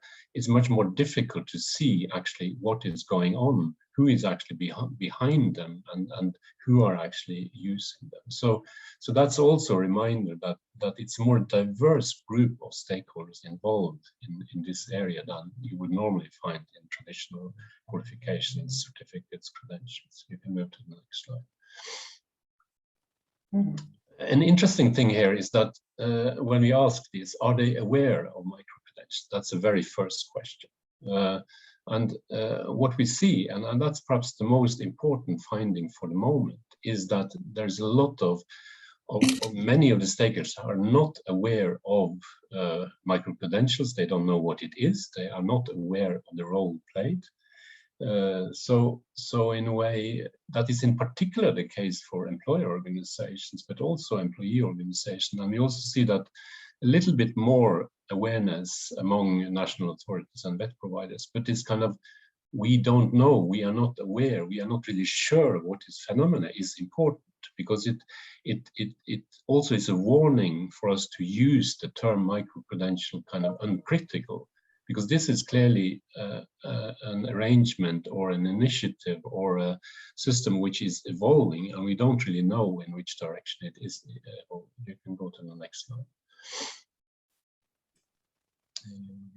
Next, yes. And the benefits, I won't go into this, you can have a look at the slides afterwards, but just to list some of the key benefits in. First of all, flexibility is something which everybody refers to. These smaller chunks of credentials, in a way, the flexibility offered is important. Many see it as linked to lifelong learning, but also the responsiveness, that you can act quickly through micro-credentials to address skills needs and to actually certify or value this in a quick way. It differs a little bit between the different, in a way, what is emphasized, but flexibility is certainly very important, responsiveness is important, and the general potential role in relation to lifelong learning, linking initial continuing training as an instrument for lifelong learning is overall seen as important. You can move to the next slide.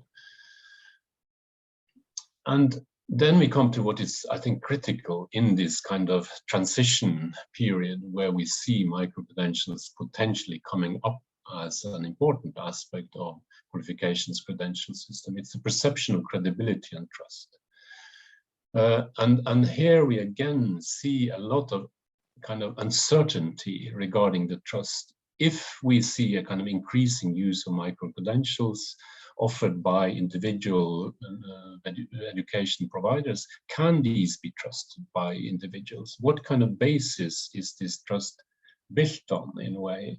And can we be sure that these micro-credentials actually can be combined, can become a part of a full qualification, that they can be stacked or accumulated over a lifelong learning period? And I think it is very important for policymakers and for national systems, and also I think increasingly international, as I say, agencies and also authorities to look at this. What is the basis of trust? And the European Commission is currently working on a recommendation for micro-credentials, which is in particular looking at this issue. How can you, so to say, in a transparent way, show the kind of quality behind it and ensure the trust in micro-credentials? I think this is the purpose of the work that being done by the Commission. This is not finalized, but there will be a proposal presented by the end of this year. So you can go to the next slide. You can just go on.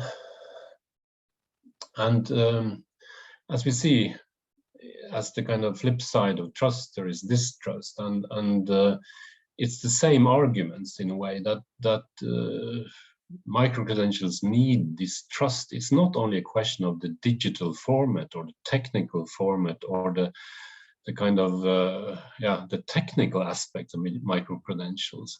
It is really very much about the currency here. Can you exchange a micro-credential into a learning career, into a full qualification? So I would in a way emphasize micro-credentials, if they are going to succeed, if they are going to play a role in lifelong learning, they need to be kind of trusted currencies, which you can exchange into something else in another context. If they cannot, well, then it's a big question, what will be their overall role? So trust, distrust, currency, exchange into sort of say progression in other settings, I think that is very important. You can move to the next slide. So, yeah. We are doing case studies in 8 European countries, and well, it's not so important in this context. The point is that we have chosen very different countries, big countries, smaller countries within Europe. So those will provide us very important insights into this, and that will allow us to go deeper into this. But just some, in the next slide, I will show you some of the conclusions. And what we see from these countries at this point, and we are not finalized with the study, is that term micro-credential is not commonly used in national context.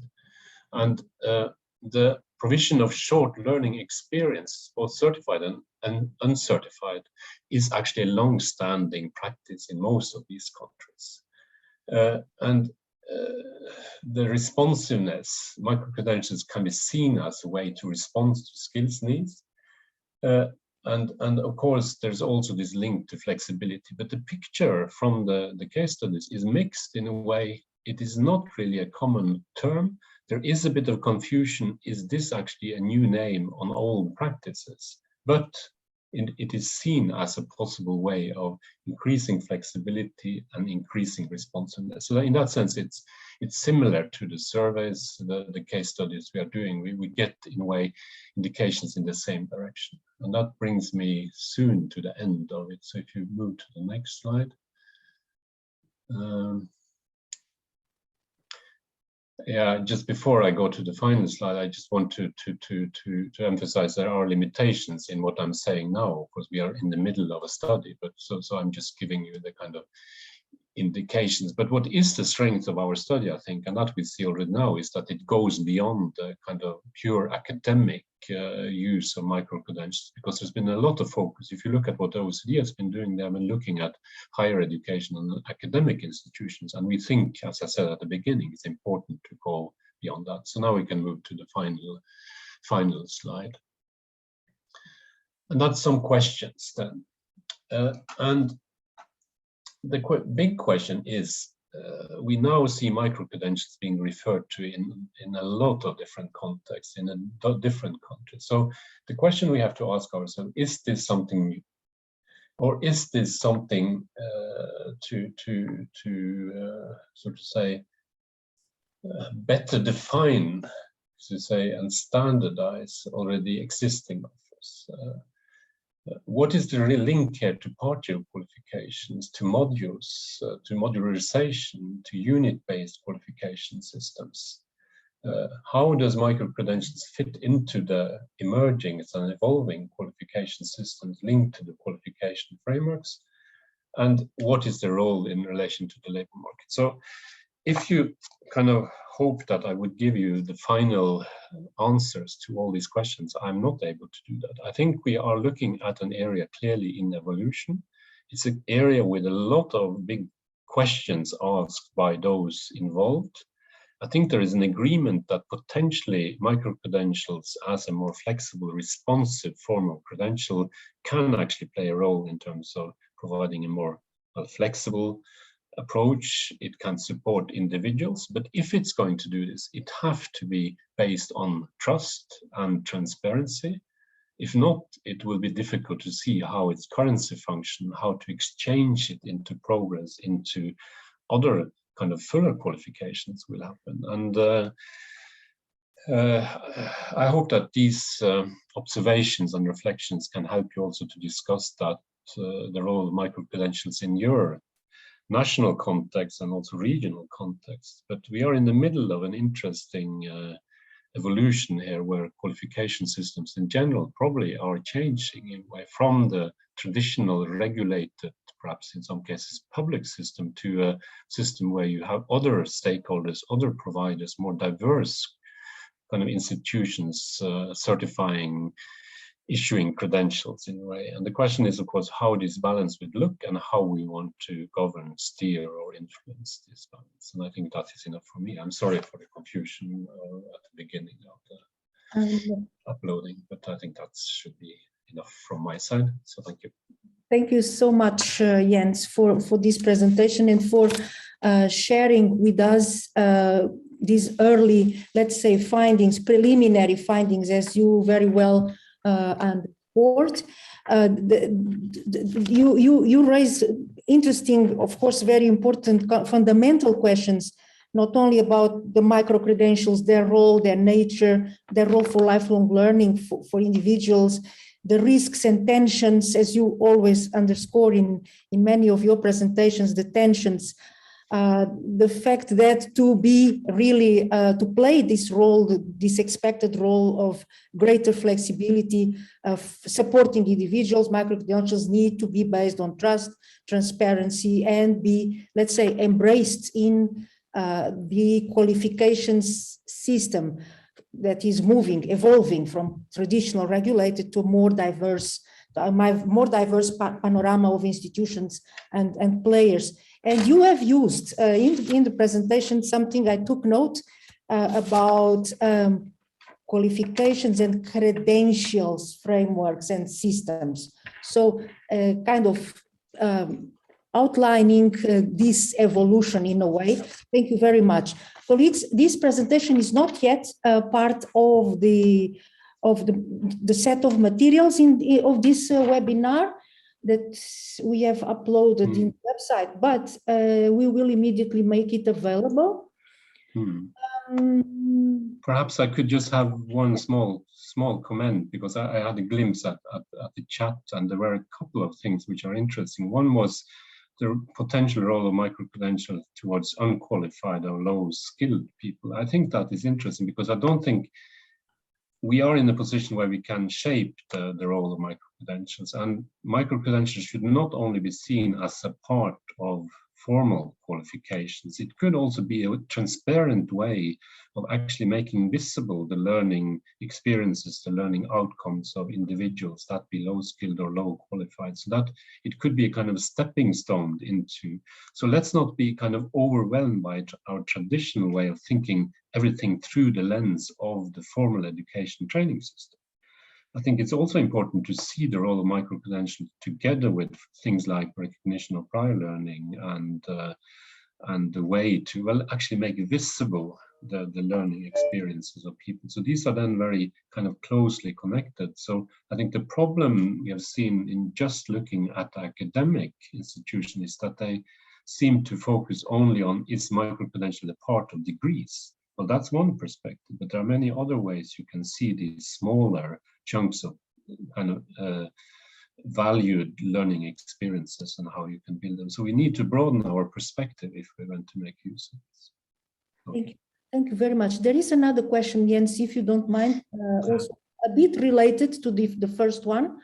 And it is a question from Danielle, also from Mozambique. So Jens, please share your presentation. The question is, which area the providers of micro-credentials are and how are they related to NQF, yeah, from one side, and to RPL, so validation of non-formal, informal learning? Yeah, I think the second one, I see a very clear relation, because both are about actually valuing learning for transfer, for progression, for lifelong learning, for personal development. And I think that is the common focus. So let's keep that. The relationship to the NQFs, I think, is more open in a way. The question is to what extent micro-credentials form part of the qualifications which have been kind of included in the national qualification frameworks. I don't have a clear answer to that, and I think it depends. I see countries like Ireland as a very kind of, so to say, modularized structure are able to take up micro-credentials quite easily. But let's say a country like Germany, which do not operate with this highly modularized structure, will struggle with doing that. So it's a little bit depending on the country and the qualification system, and yeah. The existing already flexibility of the qualifications panorama and let's say vision of qualifications. Thanks a lot. There is one contribution from Ida Anep, Mozambique. Ida is saying that in fact in Mozambique, in the National Catalogue of Qualifications, we have these independent modules. They are credit bearing, they are certifiable. They are not called micro-credentials, but the idea is practically the same. Yeah, exactly. They are modules, they follow the same process as the design of other, of course, full qualifications, but the idea is practically the same, and they are in the catalog of qualification. Yeah, no, I think that's what you will find in many countries, that these kind of flexibilities for something which have been sought after previously. And that is also the question we are asking, is this just a new name of old activities? What is the genuinely new aspect of this? And there might be, I mean, the whole kind of digital orientation might, of course, and the link to digital badges and these kind of things is, of course, clearly a new evolution, but whether it is actually a new form of valuing of learning, because let's say in the labor market, we see a lot of these kind of smaller certificates and which have been there for decades, not to speak of even longer. So we have to be careful, because in a way, in this area, there seems to be a lot of kind of policy learning and policy copying around, and we in particular seem to copy these kind of headline terms like micro-credentials. So I'm just warning about the hype of it, and then what we're trying to do is to see, well, what is actually genuinely new, genuinely useful, and to understand that in a better way. So that is our current activity, to say that.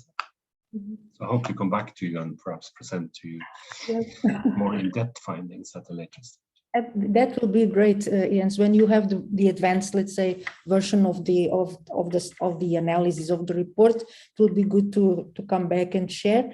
And if you don't mind, Jens, there is still one question, and this question is from James Mwewa, is from ZAQA, Zambia Qualifications Authority, and you can read it yourself. It's in English. So you have a wonderful presentation, Jens, to start with. If you just read it for me. Because okay. So he says that in his view, the understanding or definition of micro-credentials should take into account the duration and volume of learning to be undertaken and how this differs from traditional qualifications. Yeah. No, I agree in that. I mean, there is obviously a question of volume here and length, and I think also implied is in many cases also the specific nature or the specialization nature. And these are not the same as full qualifications as you find in the public system. So the question is, of course, where you draw the line, and that is where there's differences between the countries. It doesn't change the fact that even if it's a smaller volume, it requires trust in a way. And the question is, what kind of requirements do you pose to those who are actually offering micro-credentials in a way? And how can these kind of quality assurance elements be seen by the users? Can they see that? And how do you pick and choose? How do you combine this now in, let's say, in 10 years from now with a much more kind of developed areas like this? It's sort of a supermarket solution, but do you also have customer advice involved in this supermarket solution? Thank you very much, Jens. Thank you so much. So, colleagues, now we move to a different area, let's say in the qualification system. And we are going now to listen to the preliminary results of the school curriculum mapping study. And we have the team, Gertrude Namubiru. She represents Africa Curriculum Association. Gertrude has been a most fundamental driver of this mapping study. And we thank her very much for having insisted and persisted, and finally it has been undertaken, and of course the analysis and finalization is still underway. And we have then of the team, the researchers team, led by James Jet Education Services, and is going to be accompanied by Zahida Valley, the second researcher presenting today. Of course, this researchers team is composed also by other colleagues. They are also present today in the room, Carmen notably. Please, James, the floor is yours. Thank you. Thank you, Eduarda, also for the introduction. It's good to follow on from Jens. He raised a lot of interesting questions, but I'm not going to respond to them. I'll focus on my brief, Eduarda, just in case you get worried. Yeah. Yes. So what we're going to talk about today, colleagues, is the curriculum mapping study that is underway. The survey has been completed, but the results are not public yet. So Zaida, myself, and Carmen, who's on the call, are busy with the analysis. But what we can share with you is just some of the preliminary results. And it's quite interesting. We were hoping for a very good response rate. The last time we did a survey in Africa, we got, I think, Eduardo, it was an 80% response. This time it was a little bit lower. It was more like in the 26 countries, 30% response, but it's not bad. And it's enough data for us to work with. So bear with me, colleagues. We're going to try and do this a little bit interactive. So Zaida is going to put a link for you in the chat. And so the slides will be delivered via Mentimeter. In between the slides, we're going to do a quick exercise with you. So if any of you are multitasking or you're doing something else, we need you to come back now. And we're going to do some exercise with you as well. So just bear with us as we go through the presentation. If you're with me on the presentation, there's a little thumbs up on your screen that you can push, and then we'll see it on our slides as well. But I'm not going to wait for you. I will ask you to join again as we go along in the slideshow. So firstly, let me locate the study in the broader context of what we're talking about today. Eduardo has covered most of this, so I'm just going to remind you. There are a lot of activities happening around the ACQF. The curriculum mapping study that we're talking to you about today is in the bottom right-hand corner, and it's around the technical foundations of the work that is underway at the moment. There are also things like guidelines that Eduardo spoke about a few minutes ago, but in particular, we're going to talk about the curriculum study.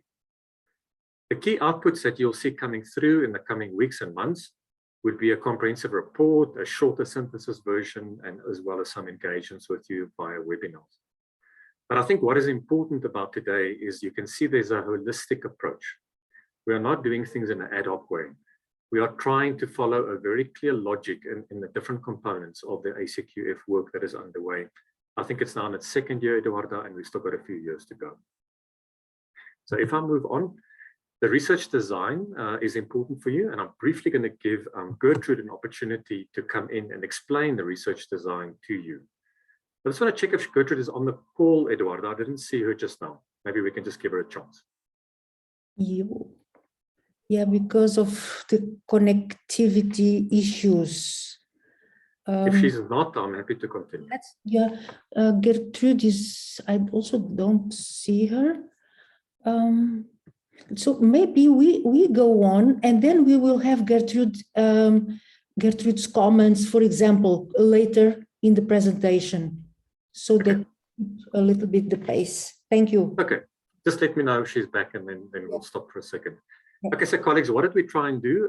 We're trying to map the school curricula, but there we include both TVET and schooling curricula. We had a little bit of a look at ECCD, or early childhood development, but only to some extent. Our main focus was on the schooling and on the TVET curriculum.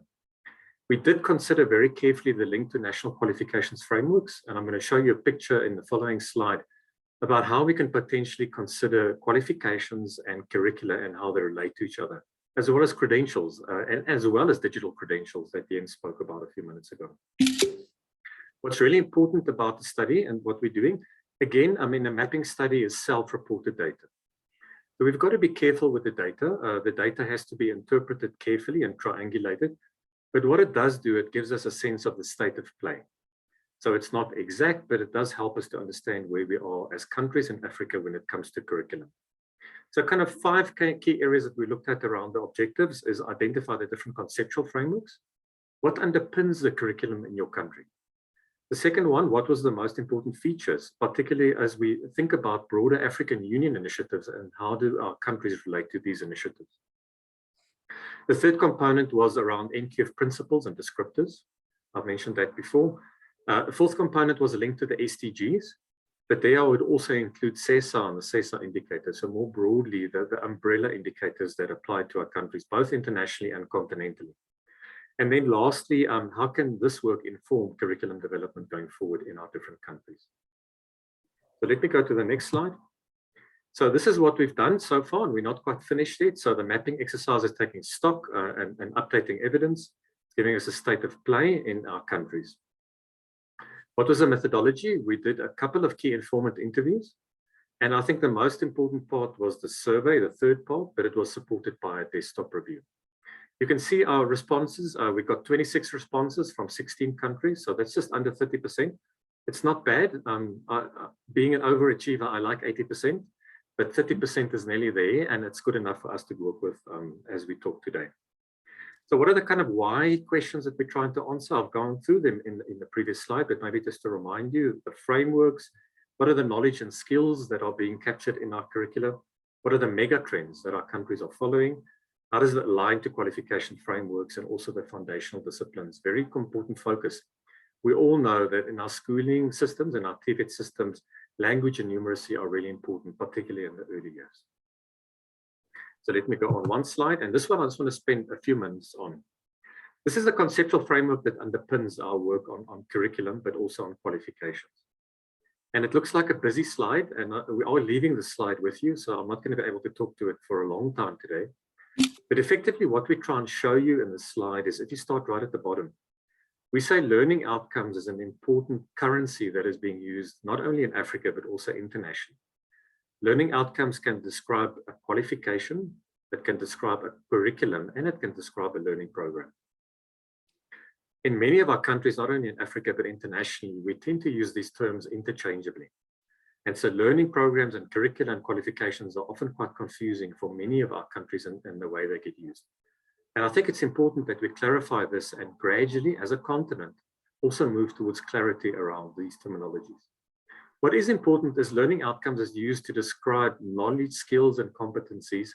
In some cases, people might use attitudes or values or different attributes. But broadly, there are different domains that these learning outcomes are used in. Many people refer to them as head, heart, and hands. So our countries would differ in the way that we group these learning outcomes together. But broadly, these 3 domains are applied in many of our countries. The thing that we want to do as countries is we want to recognize these knowledge, skills, and attitudes or competencies. How do we recognize them? Through forms of assessment that are mostly linked to curriculum. The assessment leads to certification.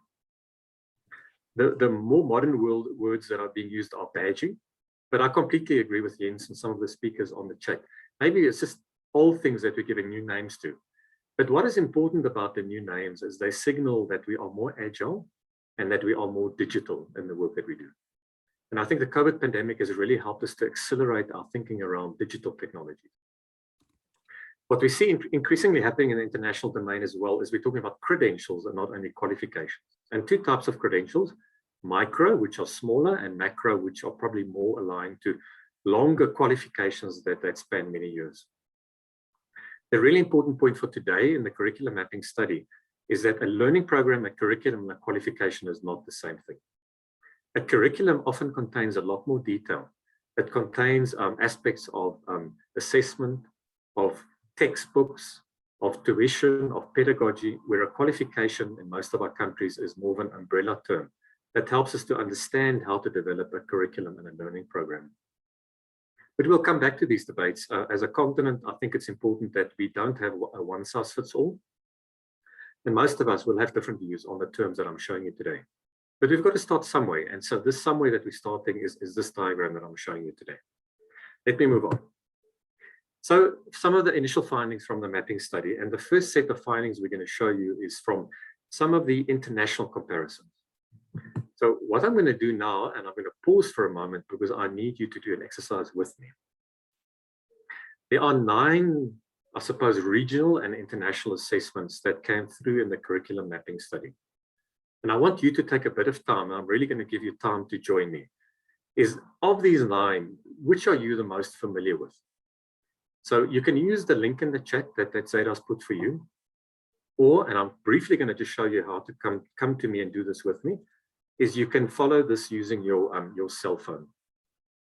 If your cell phone has got a QR code capacity, you just open your camera and you hold it over the QR code. If you've got an iPhone, it will automatically take you to where I am.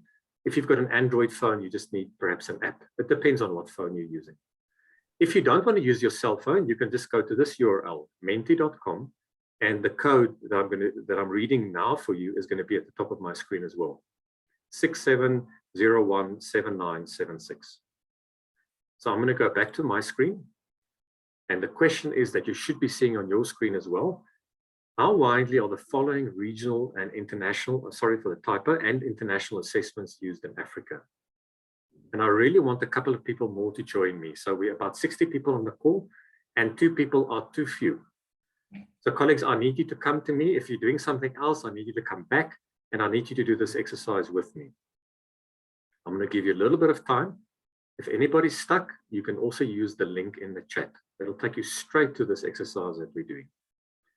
Please don't answer in the chat, but try and answer on this, this polling tool that we're using with you. And thank you. I see more people are joining slowly. I'm just going to be a little bit patient, Eduardo. I'm sorry if I'm going to take too much time, but I think it's important. Yes.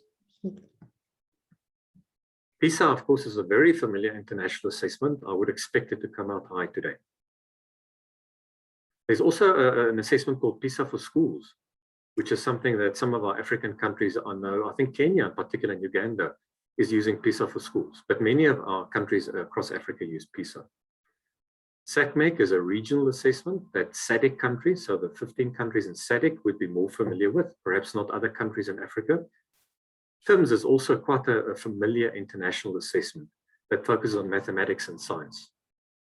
PILS, I would also expect to come out a little bit higher. But it's interesting. I see more people are joining us, so thank you for that. I'm going to be a little bit patient.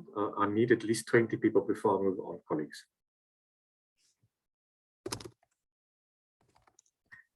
The question I would ask you, I'm using acronyms here, and some of you are going to ask me, like, what does this acronym stand for? So give me a second. I'm going to explain the acronyms to you in the next slide. If you're not familiar with them, then of course they are not used in your region in any case. When we asked this question in the survey, it was very clear that there's a huge disparity on how these international assessments are used across our countries. Okay, we're on 14. It's not too bad. I'm going to move on, but there's going to be another exercise. So if you haven't joined us, please, in the next one, please join us. So here's some of the findings. On the left-hand axis, you can see exactly the same assessments that I just showed you on the Mentimeter. And this is the responses we got. You can see in the right-hand corner, I've given you the acronyms. So if you're not sure about them, you can read them there, and you can also download the slides. What you can see is that the PASEC assessment is definitely used quite widely, or more familiar on our continent. You can see that PISA, SACMEC, and TIMS are probably the ones that are the most familiar to our continent. The question we probably need to ask ourselves as a continental group is, how do we develop assessments that are fit for purpose for our own continent? And how do we think about curriculum when it comes to these international assessments? So this was a self-reported exercise about how many of our countries are actually participating in these international and regional assessments. Very few of them are actually from Africa, although some are. And so the question really is, when we think about curriculum, how do we think about international assessments and how do they relate to what we do around curriculum? Let me go to the next slide. So this is now your reported performance of your national education system against these standards that I've just shown you. So you can see we've got categories here. The shading will show you. So the light blue is early grade. The purple is well, the light blue is early grade literacy. The purple is early grade numeracy and mathematics. The blue is secondary level, and then the dark purple is secondary level performance in particular, and the orangey color is TVET. It's interesting to see that when we ask ourselves a question on how do we achieve against these international standards, we mostly think we're in the medium category, probably across all these different characteristics. Many of us think we do quite well, but equally, many of us are not sure. So I think one of the things we see coming through just in these early findings on the curriculum mapping study is a huge variety around the application of these international assessments. The key thing that I would leave with you is this is self-reported. So we've got to triangulate this data with our actual achievement against these international assessments. Let me move on. So the next question we asked was around Esket. So Esket is the International Standard Classification of Education. It's used quite widely by UNESCO, and particularly by the UNESCO Institute of Statistics when they gather data from countries across the world, but of course countries in Africa as well. So the question we asked here was, what is the Esket level of the minimum qualifications required to teach in your country? Now, there are a couple of interesting things coming through from this figure. Firstly, it's quite alarming that some countries are reporting that Esket level 2 is acceptable to teach. This is very low. And so it would be a red flag for most of us in our countries that how can somebody with an Esket 2 be allowed to teach in our countries? But this is a debate we need to have as a continent as well. The other thing that's coming through very strongly on these findings would be the bar on the right-hand side. Many of us reported that we're not sure, whether we're in ECCDE or schooling or TVET. So clearly this is another signal to us in terms of the work we're doing in ACQF, that Esket is also not a familiar terminology in many of our countries. So firstly, we started with those international assessments, and now I'm talking about Esket.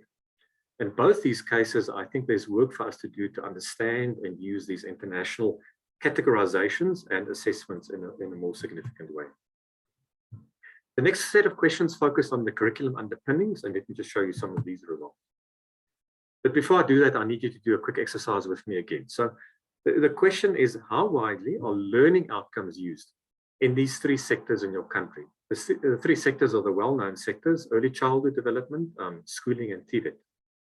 Could you join me, please, and give me a sense in terms of your view, how widely do you think learning outcomes as a construct is used in these three sectors in your country?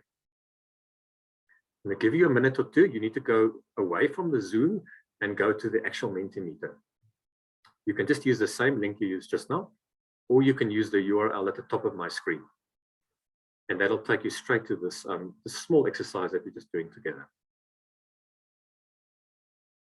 Okay, interesting how high TVET is just on the early responses. It's also interesting, I think, over the last 10 to 15 years, how commonplace the use of learning outcomes have become.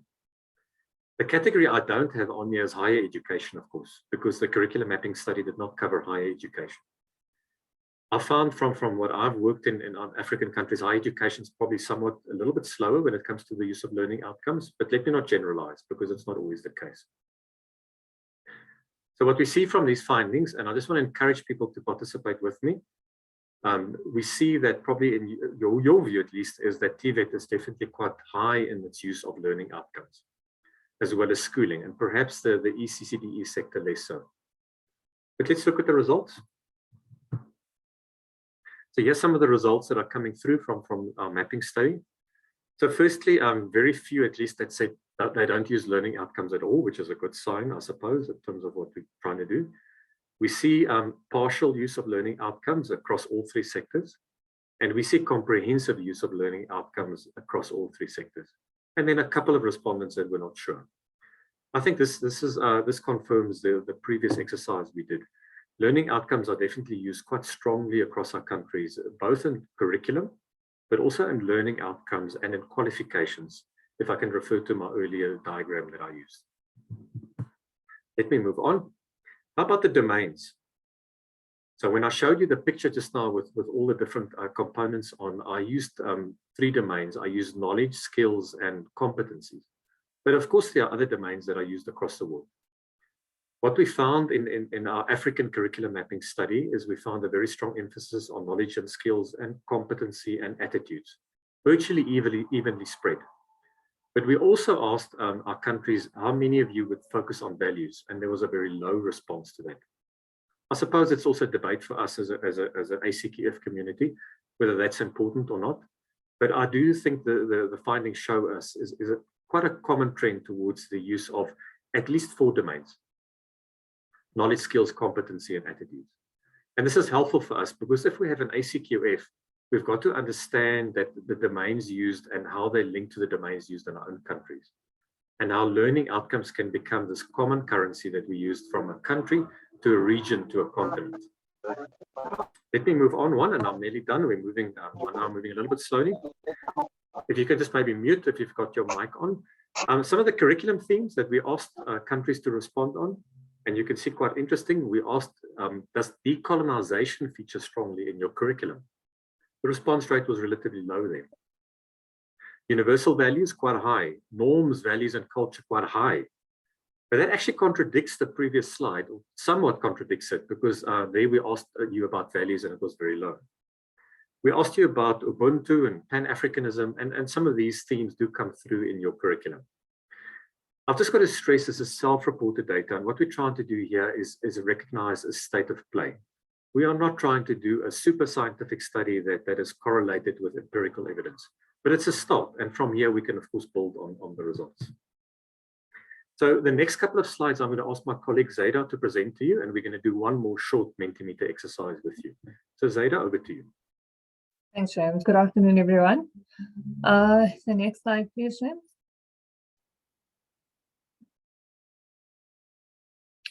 Okay, so as James said, the survey is really part of a holistic process around the ACQF, and the survey really built on the ACQF. So this particular slide looked at the awareness of AU instruments and how they relate to national policies on teacher qualifications, as you can see, their professionalism, and also CPD.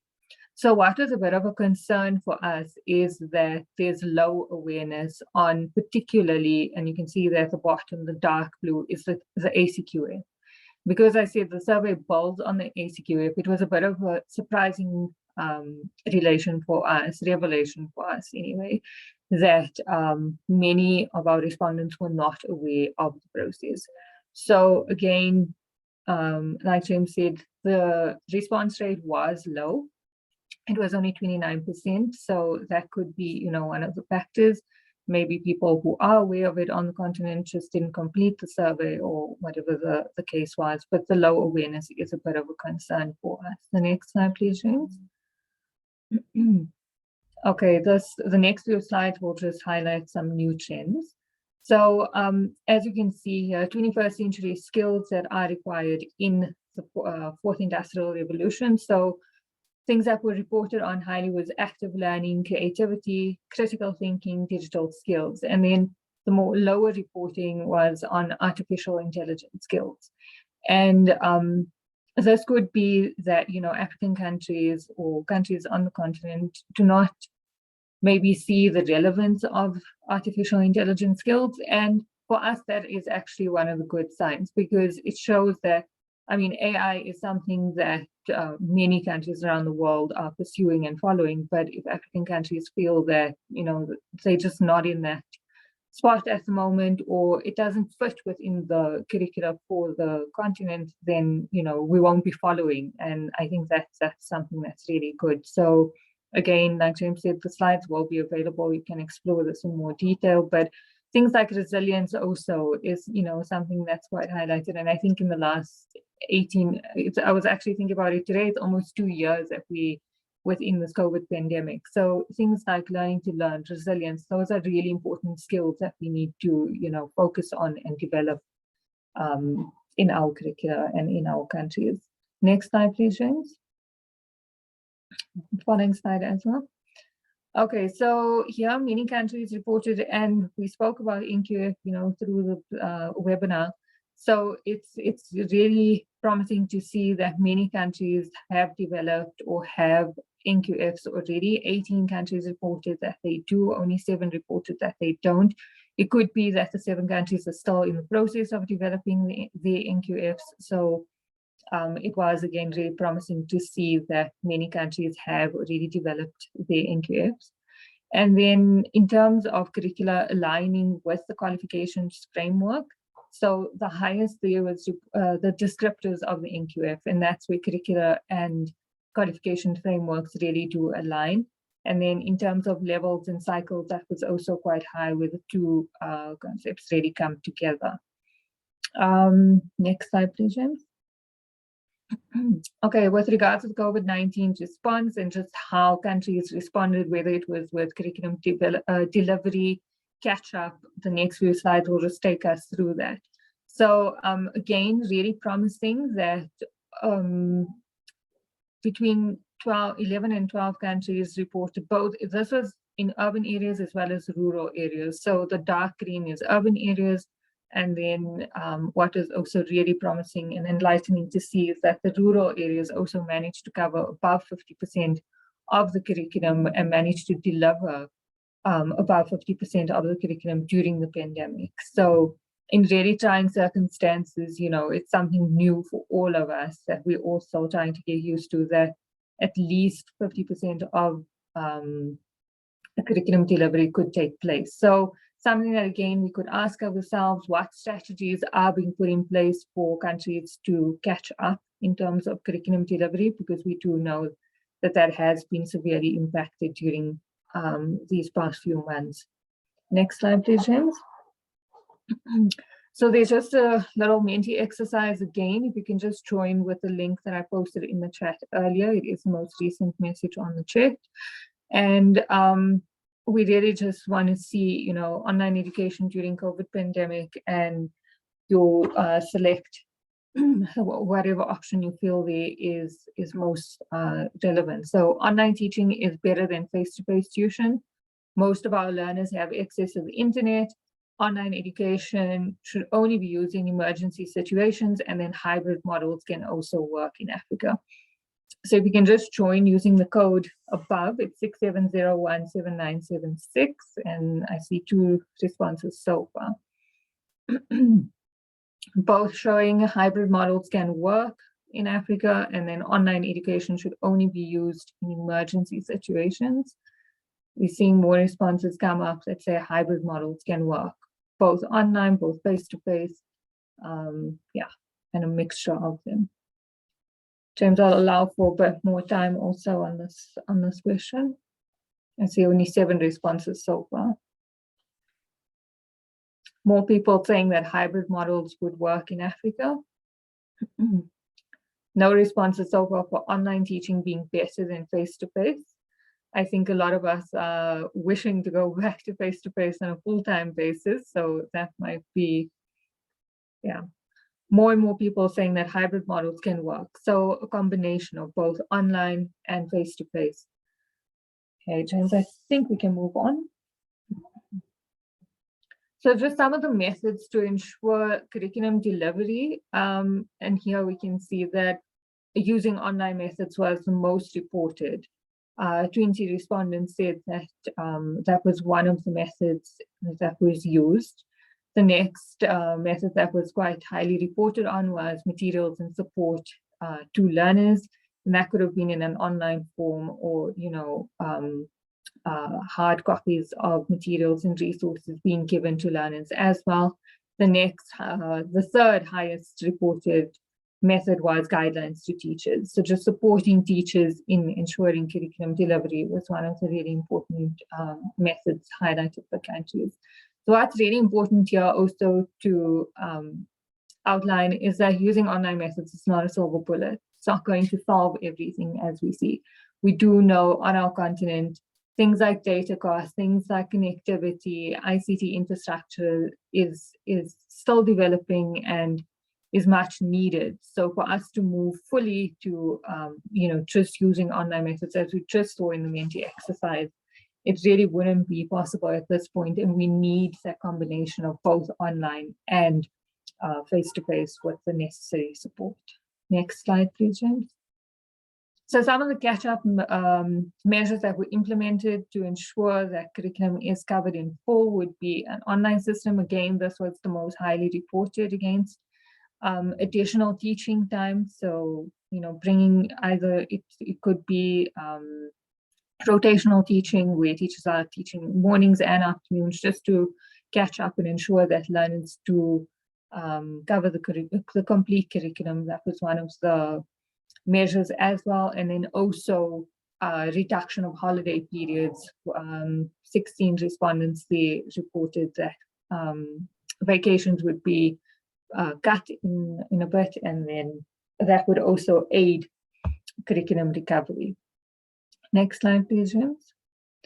Okay, so that brings us to the conclusion. And as James said, we are busy with the survey write-up and analysis at the moment. So we do hope to have a draft out by the end of November. Am I correct, James? Yeah, in the next month, yeah. I'm just thinking of the various timelines that we have and project deadlines. So yeah, this is definitely a priority for James and myself. And yeah, I hope you enjoyed that presentation. Thanks so much. Thanks, Zaida. So Eduardo, we're done. Maybe just a last point. My point would be that the COVID-19 pandemic has been a massive impact on our countries when it comes to curriculum, but it's also an opportunity.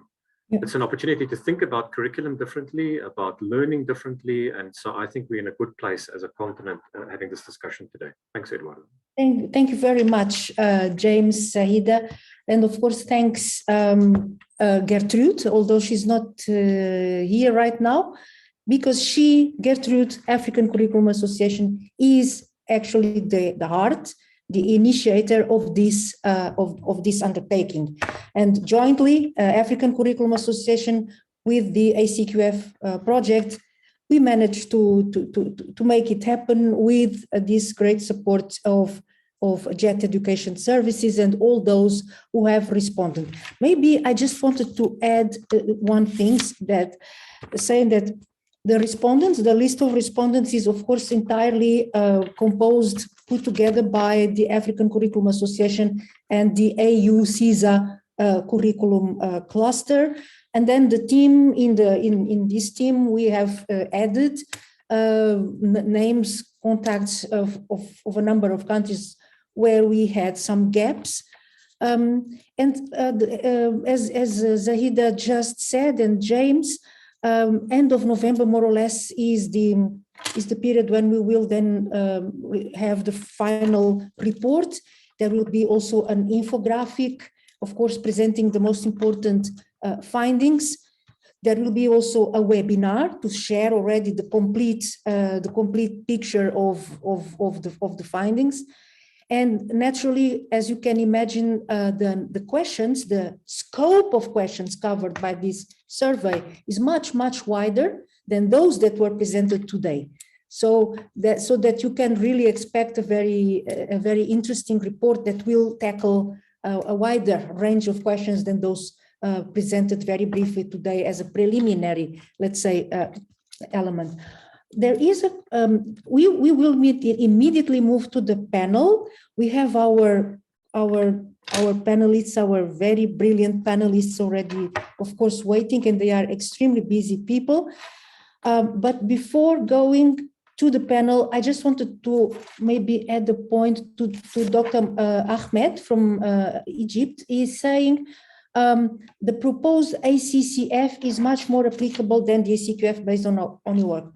Yeah, so ACCF, meaning the future, potentially African Continental Curriculum Framework, actually is expecting to build and to get inputs out of this study for the elaboration then of the main recommendations and elements of that ACCF. But important is that all these various frameworks at continental level speak with each other, that they are coherent under a sort of a common ecosystem and not separate. And that's a good example, this collaboration across these two frameworks that are still in development. So thank you very much. And I then kindly ask all colleagues for another 20 minutes more or less of working together. As we all know, we have now a panel. It is a very short panel.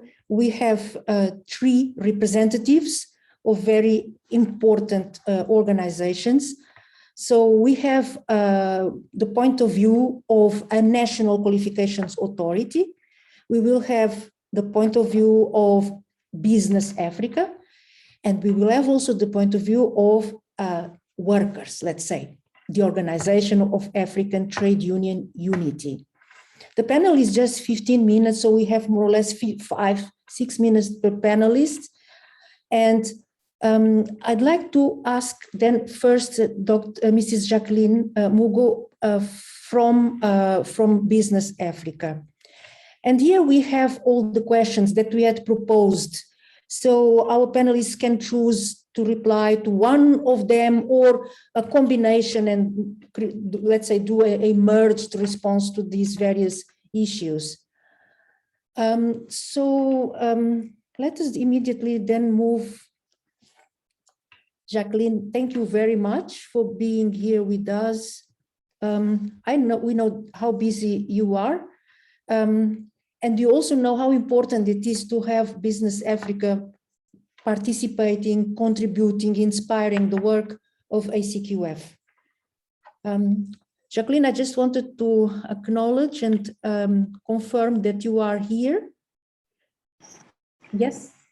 Yes, thank you very much. I'm here representing Mrs. Jacqueline. She had to step into another meeting, but I'm here to represent Business Africa. Thank you. My name is Grace Kaume. Thank you very much, Grace.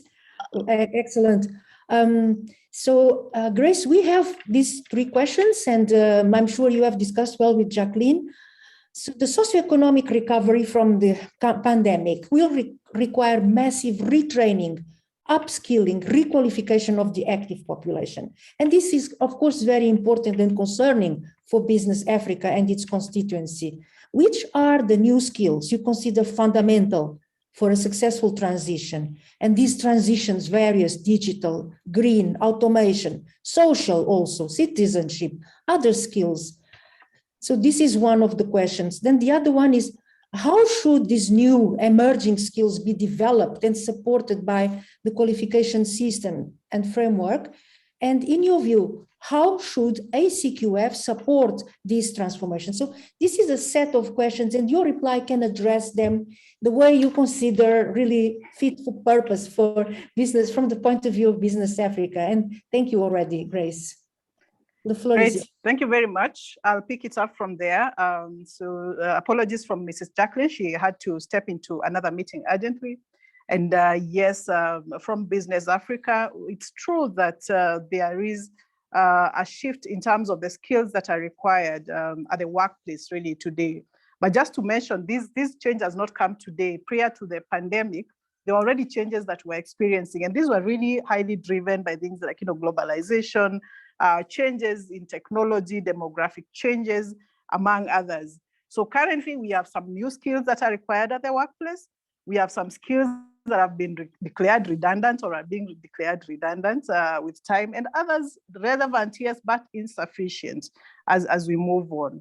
And we've seen that even from surveys that have been done. So in terms of the skills that are required really for the successful transition, I would like to note that as Business Africa and even by extension, Federation of Kenya Employers, there are quite a number of research studies that we have done during the pandemic period, and basically checking then on the skills that are required and what employers are looking for and will be hiring for moving forward.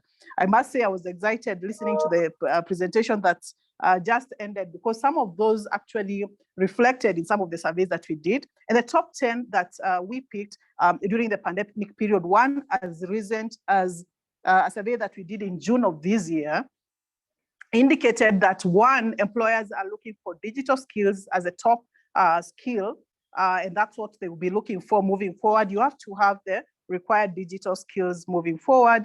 Creativity and innovation came second in our report. Communication was noted as really key as the number 3. Teamwork and collaboration, we put them together, came up as the next. Then emotional resilience, and I saw resilience in the previous one, the presentation that has just been made. That was noted really as a critical skill that employers will be looking for. Problem solving, technical skills, and organizational skills in that order. So we see really our top 3 were digital skills, creativity, innovation, and communication skills. What we noted is that there were a mix then of some technical skills, but also soft skills. But the soft skills took a bigger chunk of what employers said they'll be looking for. And when we looked at other surveys, then they highlighted things like leadership, flexibility, adaptability, critical thinking, emotional intelligence, among others. But the ones that I've highlighted are the ones that our surveys brought out.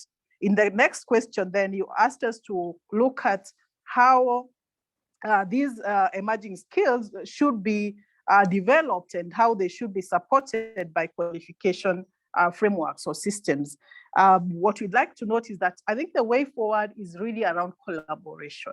That is what we are underpinning. And we're looking at collaboration between employers, between employees, between governments, between institutions, in that there is no one institution that will be able to do it alone. These institutions have to work collaboratively because the employers know the needs and the gaps that are in the market and that they're looking for in the labor market. But then we need to develop the employees that we have. It doesn't mean that we should throw them out. And that's why the issue of reskilling and upskilling comes in. So we must work together. The institutions, as they're developing these curriculums, they have to take into account the inputs from the employers in terms of really what the needs of the labor market are. So our biggest recommendation then really on how to work to really address these issues is on the issue of collaboration and partnerships with the relevant key stakeholders, including employers and other sector, labor sector players. Then, of course, the issue of taking up multiple approaches is one that we recommend. There will be no one size that fits all because these skills cannot all be developed in a classroom. Some of them can only be developed through an experiential manner, through coaching, through mentoring, through exposures, through allowing people to be part of project teams.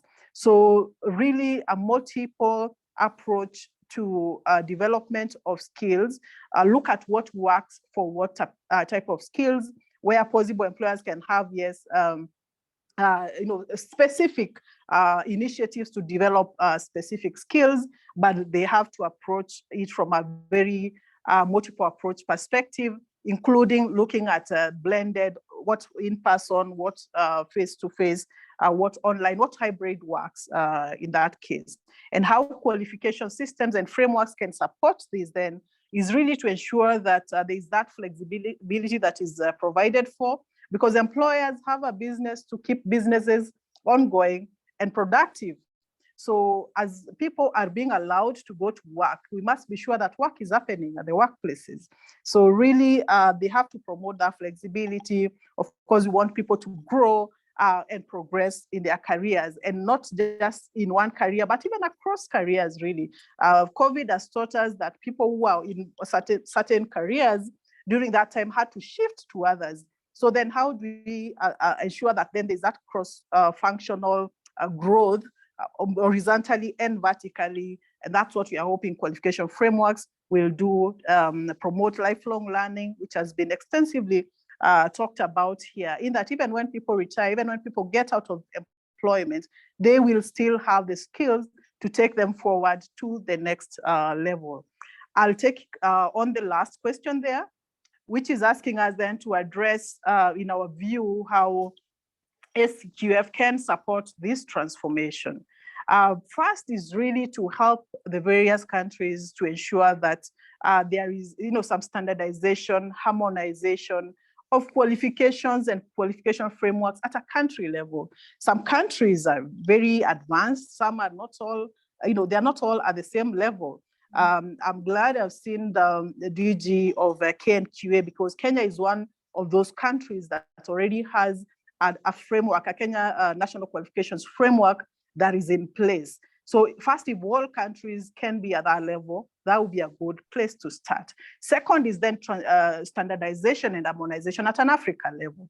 So can I be able to move to a different African country and be able to get employment and be able to get opportunities without struggling in terms of where my qualifications fit in? We are seeing that as an opportunity to help Africa to address things like challenges in terms of surpluses or shortages of labor. We know some countries have excess labor supply in certain categories, but others have shortages in others. So that really will go a long way to ensure that there is that mobility of labor. We are looking at really that export of south to south migration as we talk about it today.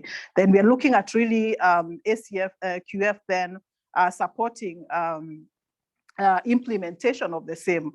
Frameworks cannot be anything without implementation. They will just remain that, a document that is on the shelves and no one is using. So how do we then make them a reality? That's really a key discussion that we need to hold. Once we have all these documents, so what? How do we make them a reality? Who do we need to bring on the table?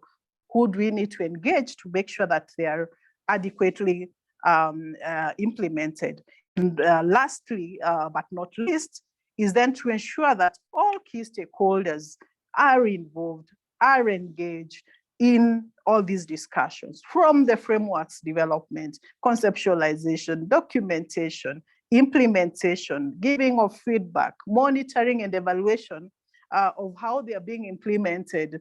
Really just to note that the one player that cannot be left out is the players within the labor sector. We're talking about employers. They know what the challenges are, what you've been struggling with, issues of skills mismatch that have been a big issue. Even some surveys that we've conducted here have shown jobs and skills mismatch over time. And so this is the only way to address if we ensure that all key stakeholders are on board. Thank you.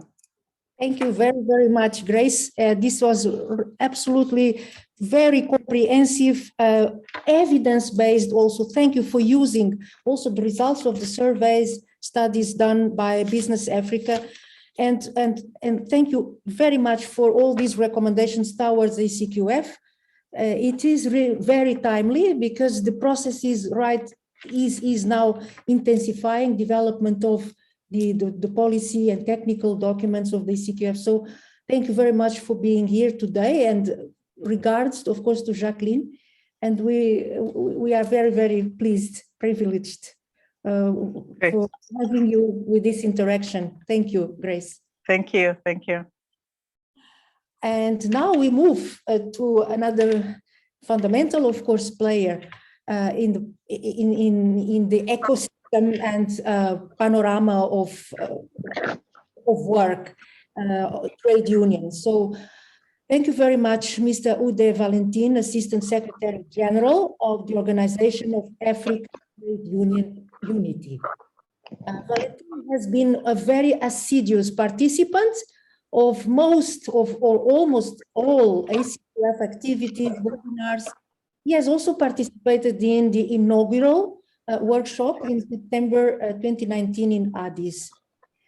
We have then these questions for you, and Valentin, please reply either relevant from the point of view of the African of the unity. So very quickly, are lifelong learning systems, I think this is a perspective of interest for the trade unions, are lifelong learning systems ready to provide the new skills and learning opportunities workers need in the recovery, the post-COVID-19 recovery, and in this era of transformation? What are the most important gaps of lifelong learning systems and what should be done to solve them as a high priority? Then another question is, can you share maybe some cases of good practice? And could you mention them in respect exactly to better lifelong learning? And finally, again, the same question. In your view, how should the ACQF support this needed transformation and improvement of lifelong learning in Africa going forward? Thank you very much, Valentin. The floor is yours. Thank you. Maybe you are muted.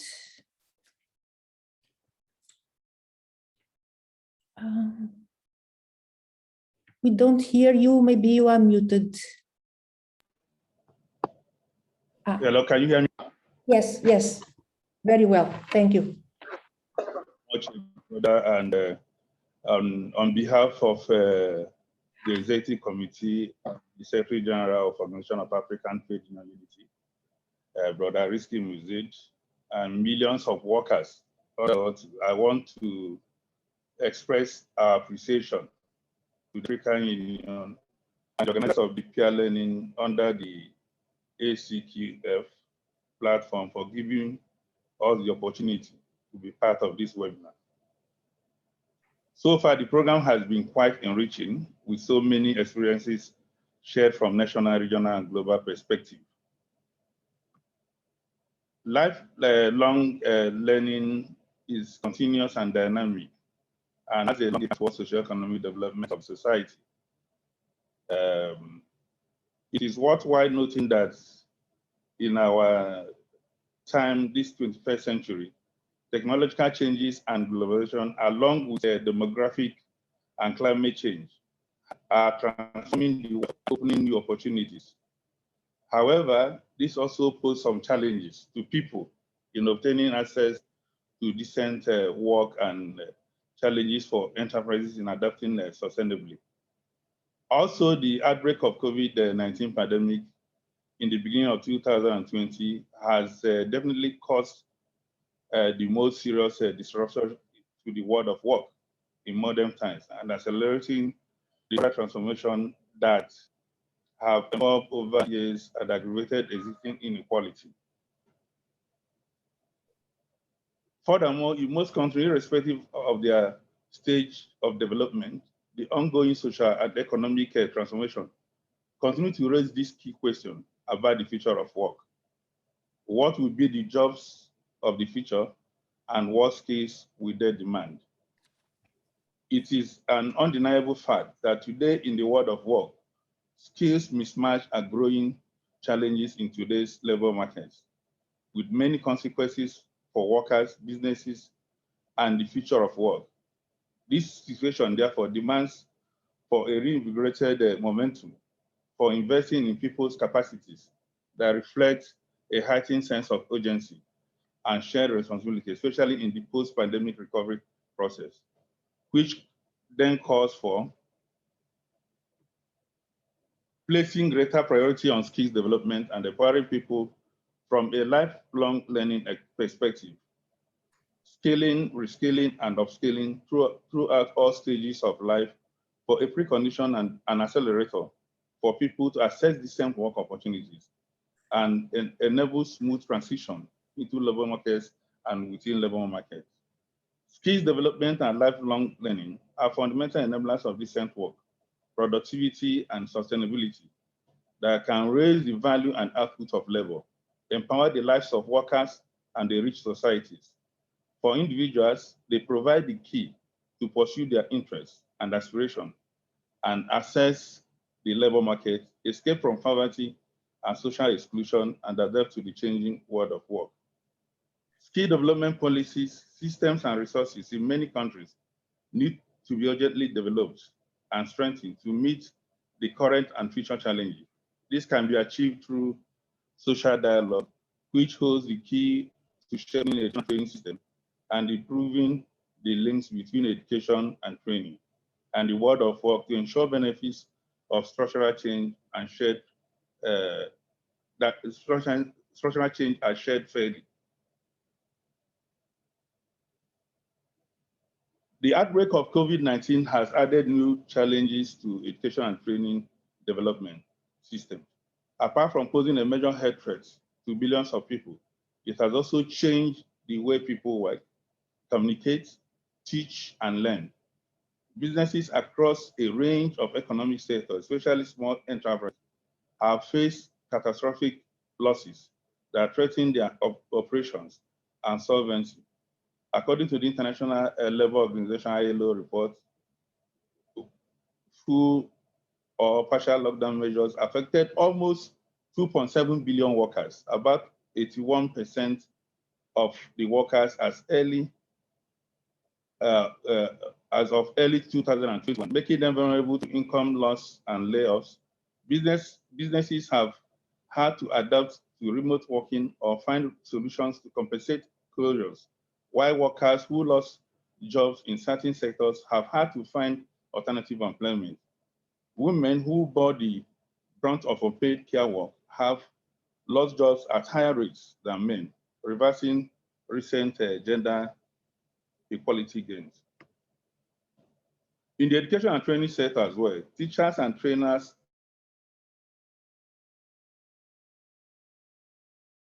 have faced unique challenges as schools and technical and training institutions have been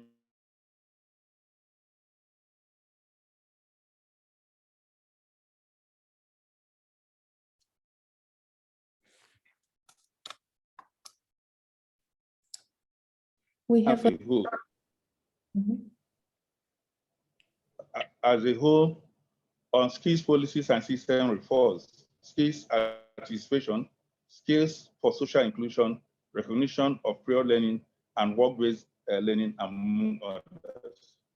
Also is investing in skills and reshaping education and training, which includes investing in the capacity of teachers and trainers by leveraging digital technologies and innovative methods while supporting the rise and improved working conditions of teachers and trainers, are seen as a critical element of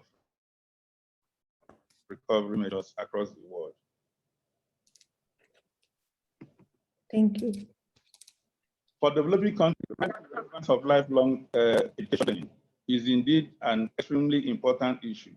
This is the national or continental to have a population that is as highly educated and knowledgeable as possible, and developing a population which has the capacity and the will to adapt to global change trends. What then needs to be done is for raising a threshold of skills, as well as more frequent changes in the nature of skills required, especially in the area of advancement in information communication technologies, ICTs. It's also important to note that lifelong learning core values of learning provide one with the ability of exploring and serving coupled with benefits for the mind, body, and spirit, and this development makes it an incredible, powerful tool for personal transformation and enhancement. Lifelong learning plays a major role in development. It is now widely admitted that growth will not reduce poverty unless poor people, especially in general, are able to actively participate in it. Education provides one with the knowledge and information, which in turn brings about desirable changes in the way one thinks, feels, and acts. It contributes very effectively to the realization of one's potential. Therefore, education is considered as a social instrument that largely helps in developing human resources and for human capital formation. The second question is, what are the most important gaps of lifelong systems and what should be done to solve them with the needed priority. Although education and training may have economic benefits for individuals, it is recognized that economic incentives alone are not necessarily sufficient to motivate people to engage in education and training. A range of motivational barriers needs to be identified and addressed in order for some people to participate in education and training. While some of the challenges are economic and can be overcome with financial assistance, many people are deterred from engaging in education and training by social and personal factors. Challenges such as lack of motivation, time, and inadequate resources can interfere with an individual's success as an independent adult learner. This is according to Odura Mensah and Bini in 2014. Some other problems, such as lack of awareness of knowledge deficits, personal reluctance to change, ambivalence, and group mentality, can also be significant challenges to positive educational changes as cited in Collins 2018. The delay in the supply of syllabus and textbooks for smooth takeoff of lifelong learning program and inadequate preparation and training of teachers to implement the educational reform could also be some of the hurdles. Inadequate classrooms and lack of both science and state computer laboratories in some deprived schools or communities could be some of the barriers to the smooth path to a learning and knowledge practice. To help solve these challenges or gaps that we have pointed at above, one is that we provide the needed infrastructure and also train the human resource to handle the lifelong learning program and create more awareness for people to adhere or appreciate the benefit of lifelong learning. It's also to develop employable skills, which must be taught, and efforts must also be made for learners to develop a positive attitude, commitment, enjoyment, and motivation towards learning. But no one will engage in processes during their life for goals and objectives that they do not like.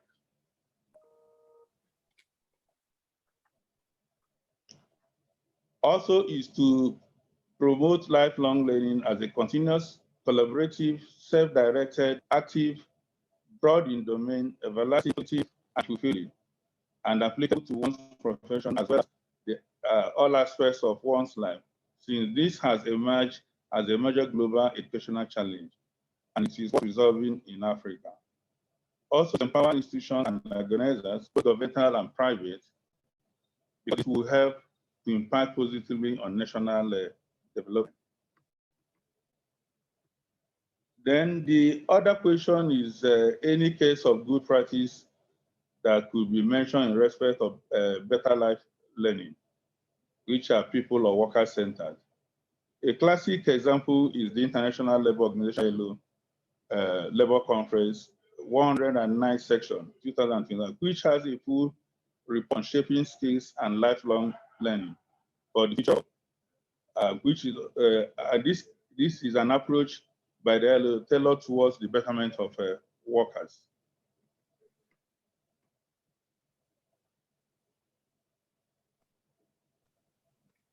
And again, it's a question, in my view, how should AU, African Continental Qualification Framework, support this needed transformation of lifelong learning?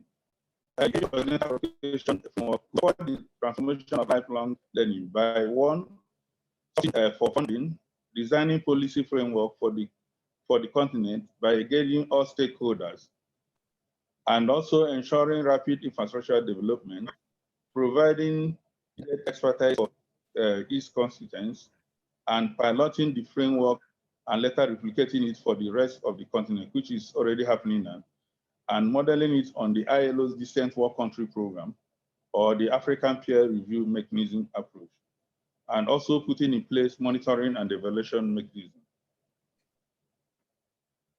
In conclusion, because that when lifelong learning is appropriately approached, it will result in economic growth, reduction of poverty, consolidation of democracy, and in harnessing of the opportunities provided by globalization, not only in African countries, but the world at large. Furthermore, lifelong learning empowers individuals because it opens avenues of communication that would otherwise be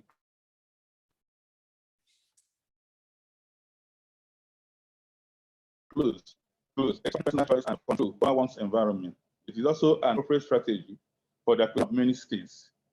It is also found as key to which individuals can unlock the full range of their talent. I thank you very much. Thank you. This is the view of the Organization of African Trade Union. Thank you very much, Valentin, and Organization of African Trade Unions Unity for this statement, for all the proposals and elaboration on the importance of lifelong learning and how to address the needs, the vast needs, but also the way forward also in relationship with collaboration with the ACQF. Thank you very much. And now we will have the pleasure to have with us Dr. Mukwana. Dr. Mukwana is the Chief Executive Officer of Kenya National Qualifications Authority. And he has now listened and, let's say, taken stock of all the proposals coming from employers from one side, workers, trade unions from the other side. And he has also 3 questions. Please, Dr. Mukwana, we would like then to ask you to share with us your views on what is driving change in learning and qualifications from your perspective of National Qualifications Authority, and how to keep pace and keep this transformation in a way somehow coherent. And what should be the role of national qualifications frameworks in this context of transformation and very fast change? And finally, how can actually the national qualifications frameworks benefit from this change and at the same time support change? Dr. Mukwana, we are then very pleased to listen to your statement, to your suggestions about these various issues. Thank you very much, Eduarda, and my colleagues Uda and Grace on behalf of Jacqueline. I am happy addressing you from Nairobi, courtesy of this new way of doing business. And I think therein lies the solution to some of the questions that we have. As I can see, Ude has widely talked about the issue of the COVID pandemic, and Chris, of course, did indicate the fact that we need to be living in a changing environment. So what I would like to say is, if we step back a little bit, 2 years ago, this meeting, we will be sitting in a conference in Johannesburg or somewhere in Abuja, and we will all be making very nice presentations and meeting and talking and exchanging not just smiles, but also information. Learning, our classrooms were full and very lively discussions, teachers giving students takeaway examinations and so on. Today, that world has changed. So I would say that in summary, I would like to say that because of the COVID pandemic, and also the technology is changing. So even before the COVID came, there was a lot of change on the technology side. We've had a lot of issues of robotics, artificial intelligence, and the lifestyles of people is also changing. So you can see that culturally, people are having they want to multitask, they want to do many things. Sitting in a classroom has been already a problem, even without the pandemic. So I would say that those 3 drivers, the pandemic, the technology, and our changing lifestyles, have contributed immensely to the way we are changing, we are seeing teaching and learning.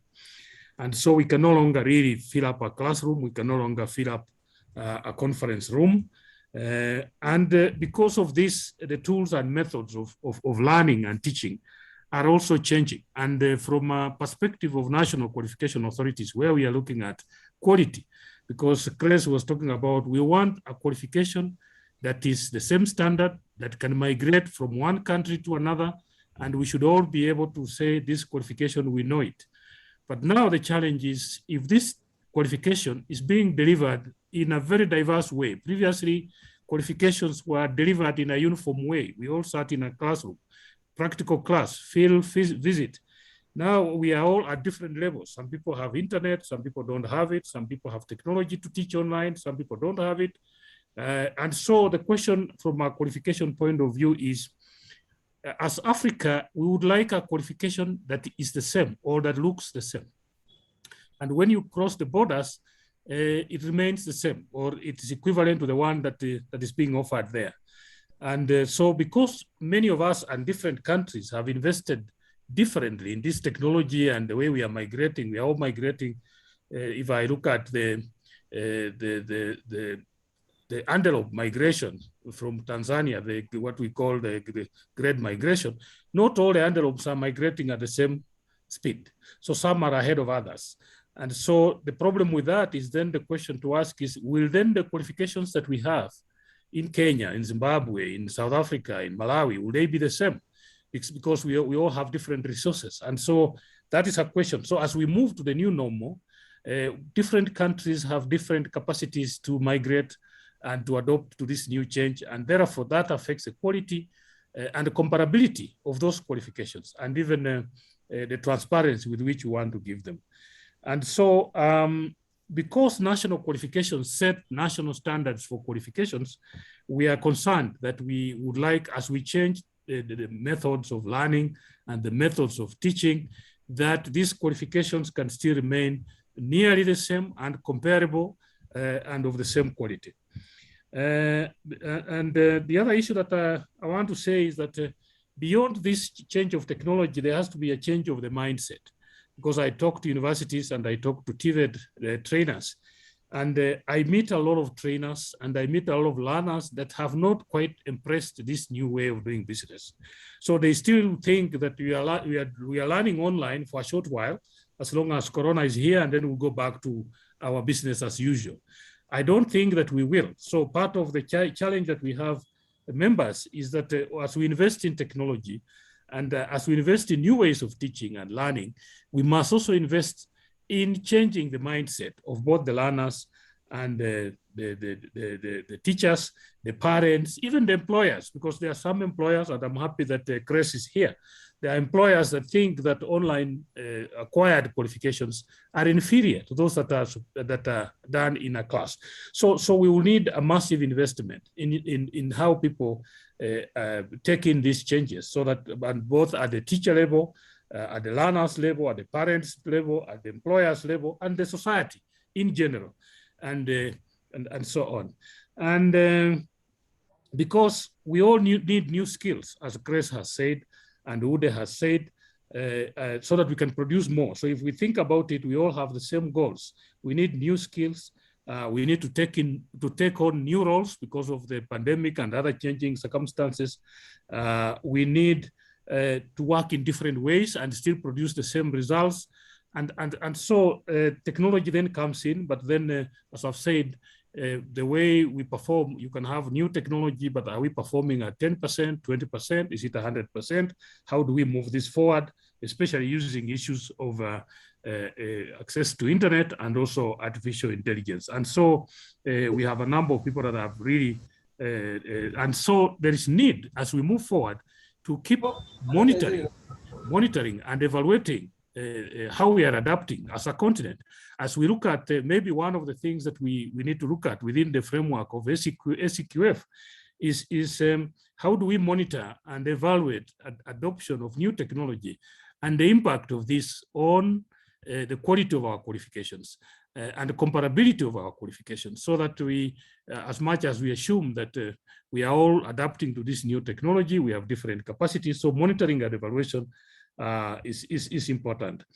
And so as I conclude, I want to say that the learning is now being achieved through many, many modes of learning and many, many modes of teaching.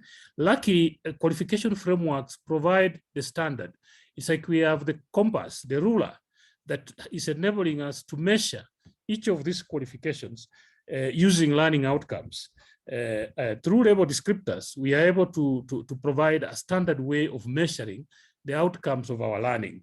And so we are concerned that what we are describing in label descriptors can be achieved regardless of which mode of learning and which mode of teaching, so that our qualifications can be comparable, they can be transparent, and they can also serve the changing needs of our employers and industry. I thank you, members.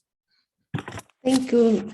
Asante sana, Dr. Mukwana, for, as always, your very clear, forward-looking, and at the same time realistic as proposals and thinking.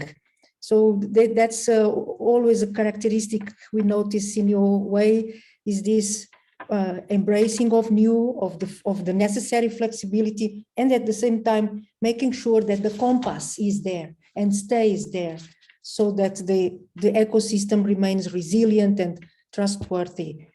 Thank you very much, Dr. Mukwana. Thank you. Sharing. Thank you. We learn a lot from these in the discussions and these webinars. Now we go already. We are a little bit, as always, a little bit beyond our time. There are so many important statements and ideas to share. First of all, thanking all of you for your patience, for your contribution, for being here, always permanently interested. I'm very happy to see representatives from so many countries, those that have been from the very beginning in 2020 of this series of webinars. New countries have joined this year, many more countries, and it is very, very motivating for this team of the ACQF, and I guess also for our colleagues of the African Union Commission working together in this wider team. I'd like then to ask my colleague Erika just to please show the results of that small Mentimeter exercise we did earlier with the names and the countries, so that we simply have a perspective from those, of course, who have contributed in the beginning. This was the first Mentimeter today, so just write your names and your countries. These were only 20 participants. Do we have another slide, or this is all? Yeah, and so this is the slide with countries. Thank you. Of course, in the meantime, there were more countries, more participants joining. I just saw our very good colleagues, friends from Sierra Leone. I always have to underscore Sierra Leone. Do you all remember the big question Engineer Jallo was asking last year when he did the presentation? He was asking, is there a quick way to construct a national qualifications framework, a more efficient way to do it? That was one of the important questions he was asking last year. So, colleagues, we are going to finalize, to close our 12th Speed Learning webinar, and just a few words. So, very quickly, in 1 minute, we heard about flexibility, important, fundamental. We heard about trust, important, very, very important. Everything we are doing is to create trust by knowing each other, understanding each other. What are the differences, similarities? That's transparency. We heard about comparability, so transparency, so that qualifications are understood and useful for the people in their domestic labor markets, let's say, in their societies, abroad, in neighboring countries, or far away. We heard that the future is here, change is happening. We are all living this important historical moment, and we are in a way shaping it all with our small contributions. We heard about the need of change of mindset of teachers, of learners, of parents, of employers, so that everybody accepts these new realities of of new learning, for example. We heard about the importance of resilience of skills ecosystems, skills and qualifications ecosystems, importance of monitoring and evaluation of how our qualifications frameworks and systems are adapting, how they are being impacted by new technologies and new things that are happening every day new. Next year, we will have a conference in February, and you are, of course, going all to be invited. We will have an in-depth training program in April and then in July, in-depth, 5 days. We hope that one of them will not be remote and online, will be somewhere in a nice place in Africa. They are all nice, with all of you together. We will have also the e-learning platform. So beyond the materials we have now on the website, there will be a proper e-learning platform. And of course, the current work of the ACQF project on the ACQF policy, technical document, guidelines, etc., will be shared so that you all can contribute, for example, by participating in the meetings of the advisory group ACQF. You receive invitations. Please contribute. Your voice, your opinion is very, very important.